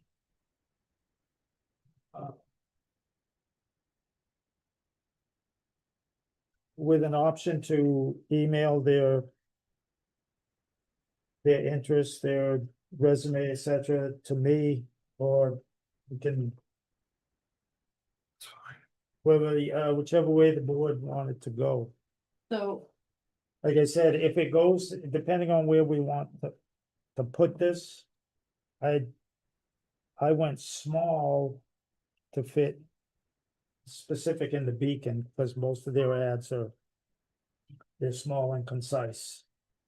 I went larger. Website, et cetera, could be, you could go larger.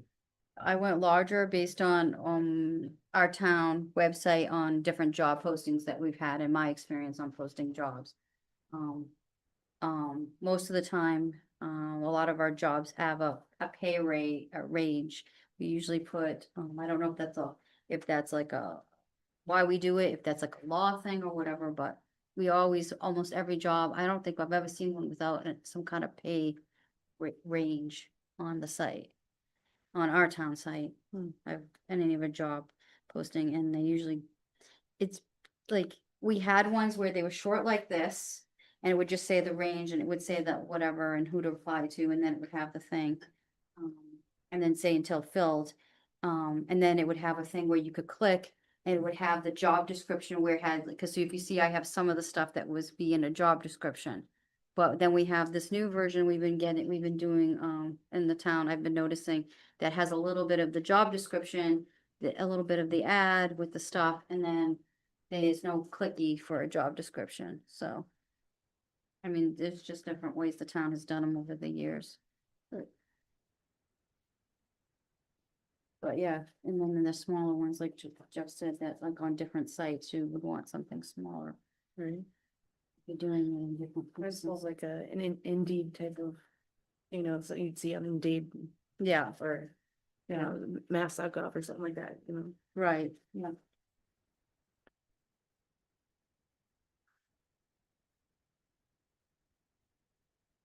And,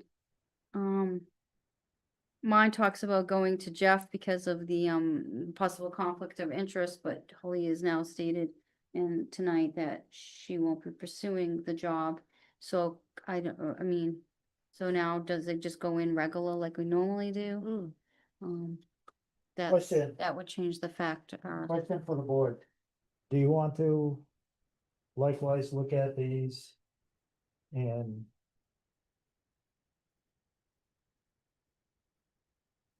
decide for the next meeting? As far as places where to post them, which one, how big, etc.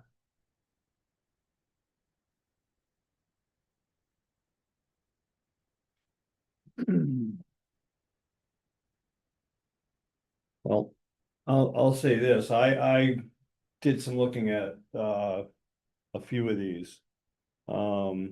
Ads that were out there.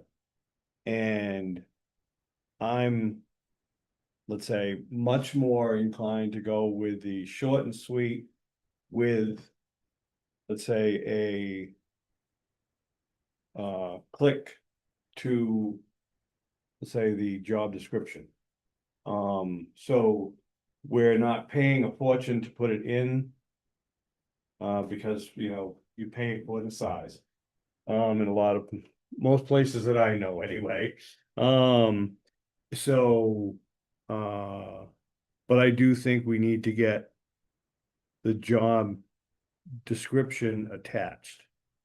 Do they normally, excuse me, I mean, I've seen them with like having a pay range. Is that something that we're supposed to? Holly would be able to speak up, could you? It's not that we're supposed to, it's just that we were finding that people looking for jobs want to know the pay range before they apply a lot of the time. So I think it's a good idea to put it on there. So it'd be basically our top range to a lower range. In a corporate recruiting world, that's part of the recruiting HR process. The pay never is posted this Okay. way. When they get the candidate in, they have a discussion. Discussion during, okay. And I that, just didn't there know. there are pluses and minuses to both ways of Yeah. doing it. I mean, I'm cool with a smaller version of it, like you said, cause some ads are going to be, and then have the click to the job description. Which has everything, pretty much what's in yours and in Yeah. mine, so that's fine, it's just a matter of where it's gonna, where the final product is gonna go when they apply to. So the way I see it is it's just like an extra step, whereas it's got, you know, the summary is already in it, you know what I Yeah. mean? Like, I agree that I it's smaller, did but it's better for email, websites. Yeah, I did reach out to a town, manager administrator that I know of. He's a member of the Small Town Administrators Association.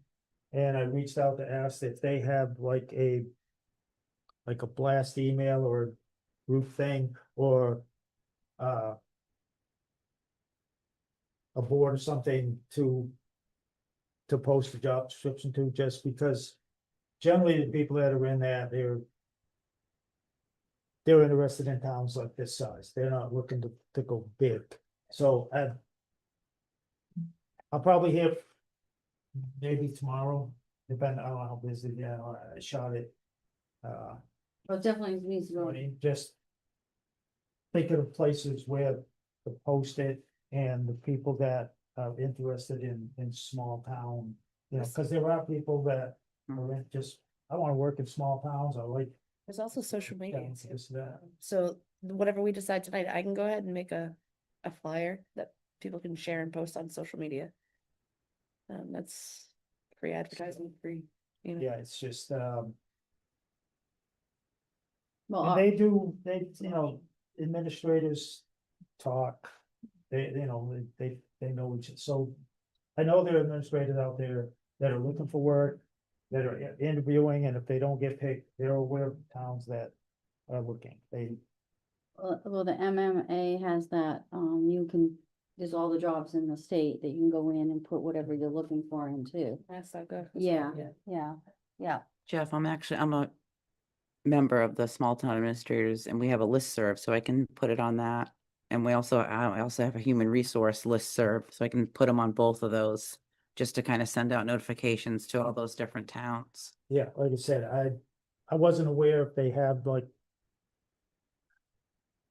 We'll see. like an Like a email thing that newsletter or they send out something. to just let, it goes out to everybody in case, cause there might be somebody who's employed, but he wants to move on, they wanna move on, cause it happens. There's also, this website's called Handshake for, college graduates. The alumni, different colleges, it just, Yeah, MMA has it, the Beacon, I mean, there's places that, I'm just thinking, cause, the newspaper ads are like older than me. yeah. That's almost older than dirt. so will we be using this, I mean, I don't wanna keep pointing, I'm sorry, but, now that there wouldn't be a conflict of interest in our office, would it be okay to go through the regular channel, like we always like, you click the application, they send in the stuff, is that normally like, how did we do Yeah, that I for the mean, town? I'm happy to get whatever you want to put together and I can get it posted, on at the different places. And if the board wants the applications to come in through a regular channel, they come into Kelsey now. They need to be and- sent to all the select board members. However you want to do it. I don't know if you were gonna do a committee or if you're just gonna have them sent to the board. Well, I don't know if you decided on that. some of the recommendation videos on, other towns, how they hired and how they did it, how they had the process, yeah. And then- Some of them do a committee, you might have a member of the board or a few, however you decide, and they do the initial ones and then they send the finalists to the board, but it depends on. how you Because if wanna we do it. create an ad hoc committee, a screening committee, because if we do that all from scratch, it all has to be an open session. Yeah, And if a screening committee or an ad hoc does it, and they're in a side room. that makes sense.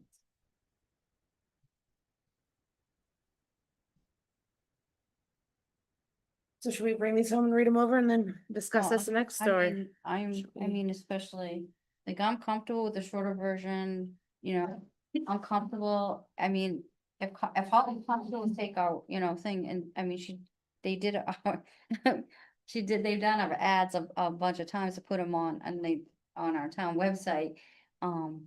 It was just that I just, for comfortability, if somebody was gonna apply for the job, that would have made it a different. Yeah, I mean, if you don't have a problem with this. Yeah, Fine. it's part of the work, Hmm. so.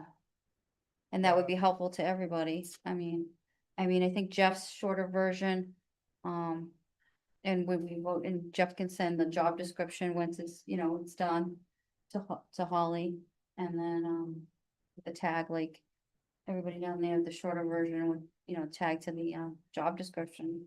I'm pretty much fine, I mean, because unless there's something else that you think, the shorter version, you think needs more. If they're gonna go to the job description, Just hate, like, if you're posting somewhere, making them sort of Screening committee, but that, a different, you know what I mean? yeah, but this is just like, if they're going to different, like, if you go to the MIA, MMM site and you see a lot of times it's just short and there is a clicky thing or whatever, and people are going to the. I mean, it is on that site, I a lot of times had to click to go to something else to get more of it, but it was just a blurb, this is your town, this is your. Mhm. screening committee. Ideas of people and next agenda. Yeah. 'Cause posting the job and screening committee don't have to, the job can get posted now without, and the next thing, Yeah. putting that together, cause it'll be a while for the applications, we have time on the next agenda for that. But I would just like to, have Jeff work with, Holly to put a job ad out based on all the material that they have. I mean, I'm pretty comfortable with it. Just to get the job, I really like to get the job ad out pretty fast. But you do want to know, if you're gonna have a screening committee or what the process is gonna be before you get the ad put out, so. No, we should definitely, I Yeah. think screening committees I know, but that's another 2 weeks, and the 2 weeks that the job ad isn't out, so. We can call a meeting at another time, at any point in time. Don't worry about the 2 weeks. Okay. No, That we is, could that is meet- in our policy. We could meet next week if. Yep. Yeah, that, I would be comfortable with that, so that we can, yeah. And have a But- final type up prop of it with whatever the screening committee thinks. Yeah. Yeah. Even think we could put the ad in Yeah. and, get the, job description posted. So that there's a link Mhm. and, we could do the ad hoc committee next week. Yeah, that sounds good. Just I'll look at the calendar when I get home tonight, a free day, and then I'll blast out there. For just a couple of item agenda, one, maybe two. Yeah. Yeah, that sounds good to me. So do we need to make a motion to posting the job ad? I make a motion that we post the job ad. And let Jeff, yeah, I would second the motion with the addition that until we have the ad hoc committee formed, all submissions go to the chair. I would second that. Okay. did we get that way? You're willing to accept that as a friendly Yeah, I do, amendment to your motion? I accept your amendment to my motion. Just hope somebody caught it all. Because if you want me to quiz me on it, I'm not getting it. Quizzes after 10.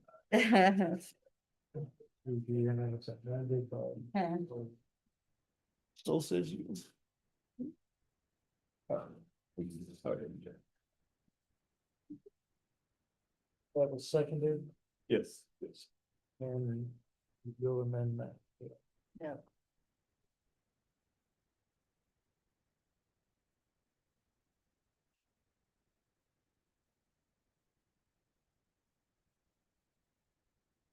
On the motion. Made and seconded. How would you vote, Mr. May? Yes. Mr. Toth? Yes. Basil? Grace? Yes, And yes.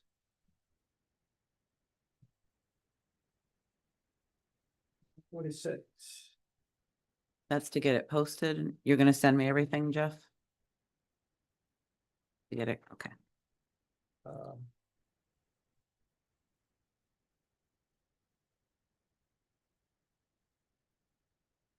We're down to board member comments. I have a comment, or more a question. To get an item on the agenda, am I emailing you? Regarding it? Yeah, you can, either one. Okay. Or you So, can email me, do it either one. Yeah.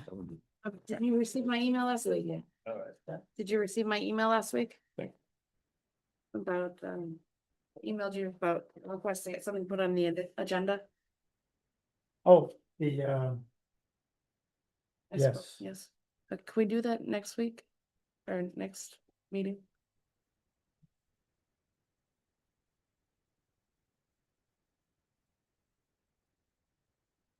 or to add your thing onto the agenda. Thank you. Well,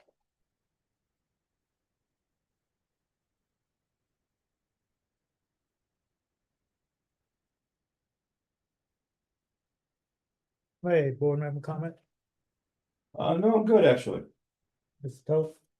Yeah, one quick one, not to be league or sit on it, but another somber announcement. Another member of the Dembeck family passed last week.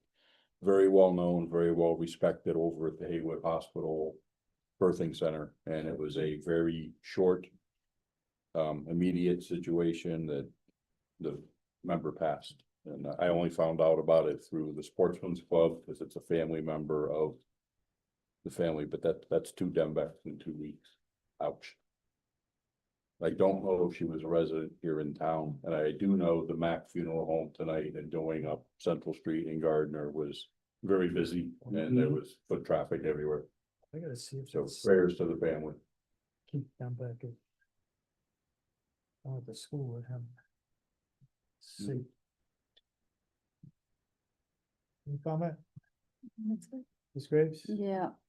Well, I just wanted to, say that I hope that everybody in town is, will be mindful. We're having a lot of, issues with some vandalization, going on. And, so I'm hoping that if people see something, you know, even if it's not just like reported to the police, but even like trying to deter it from happening, it's, you know, it costing on the residents.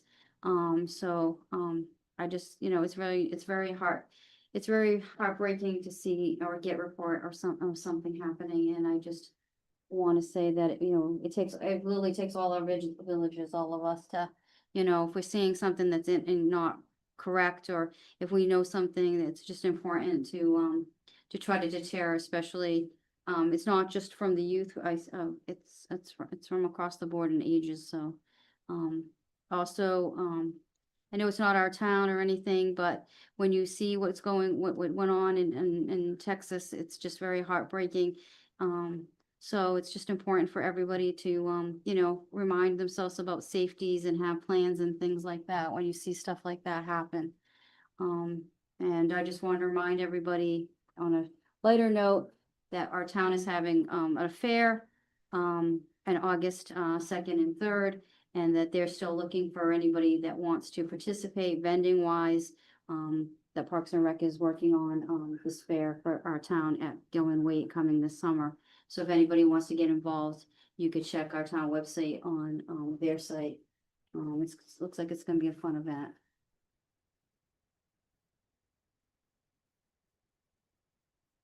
I have nothing this evening.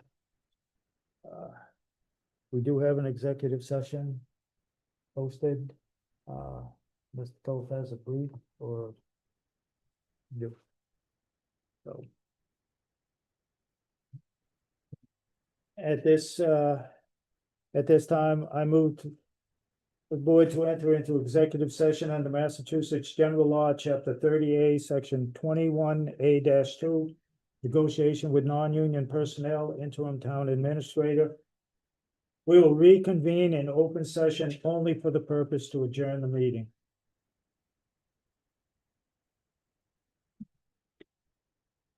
Second. On the motion made and seconded, any discussion? On the motion, how would you vote, Mr. Mayor? Yes. Mr. Toth? Yes. Ms. Basso? Yes. Ms. Graves? Yes. And I vote yes. You gotta give TCTV time to quit.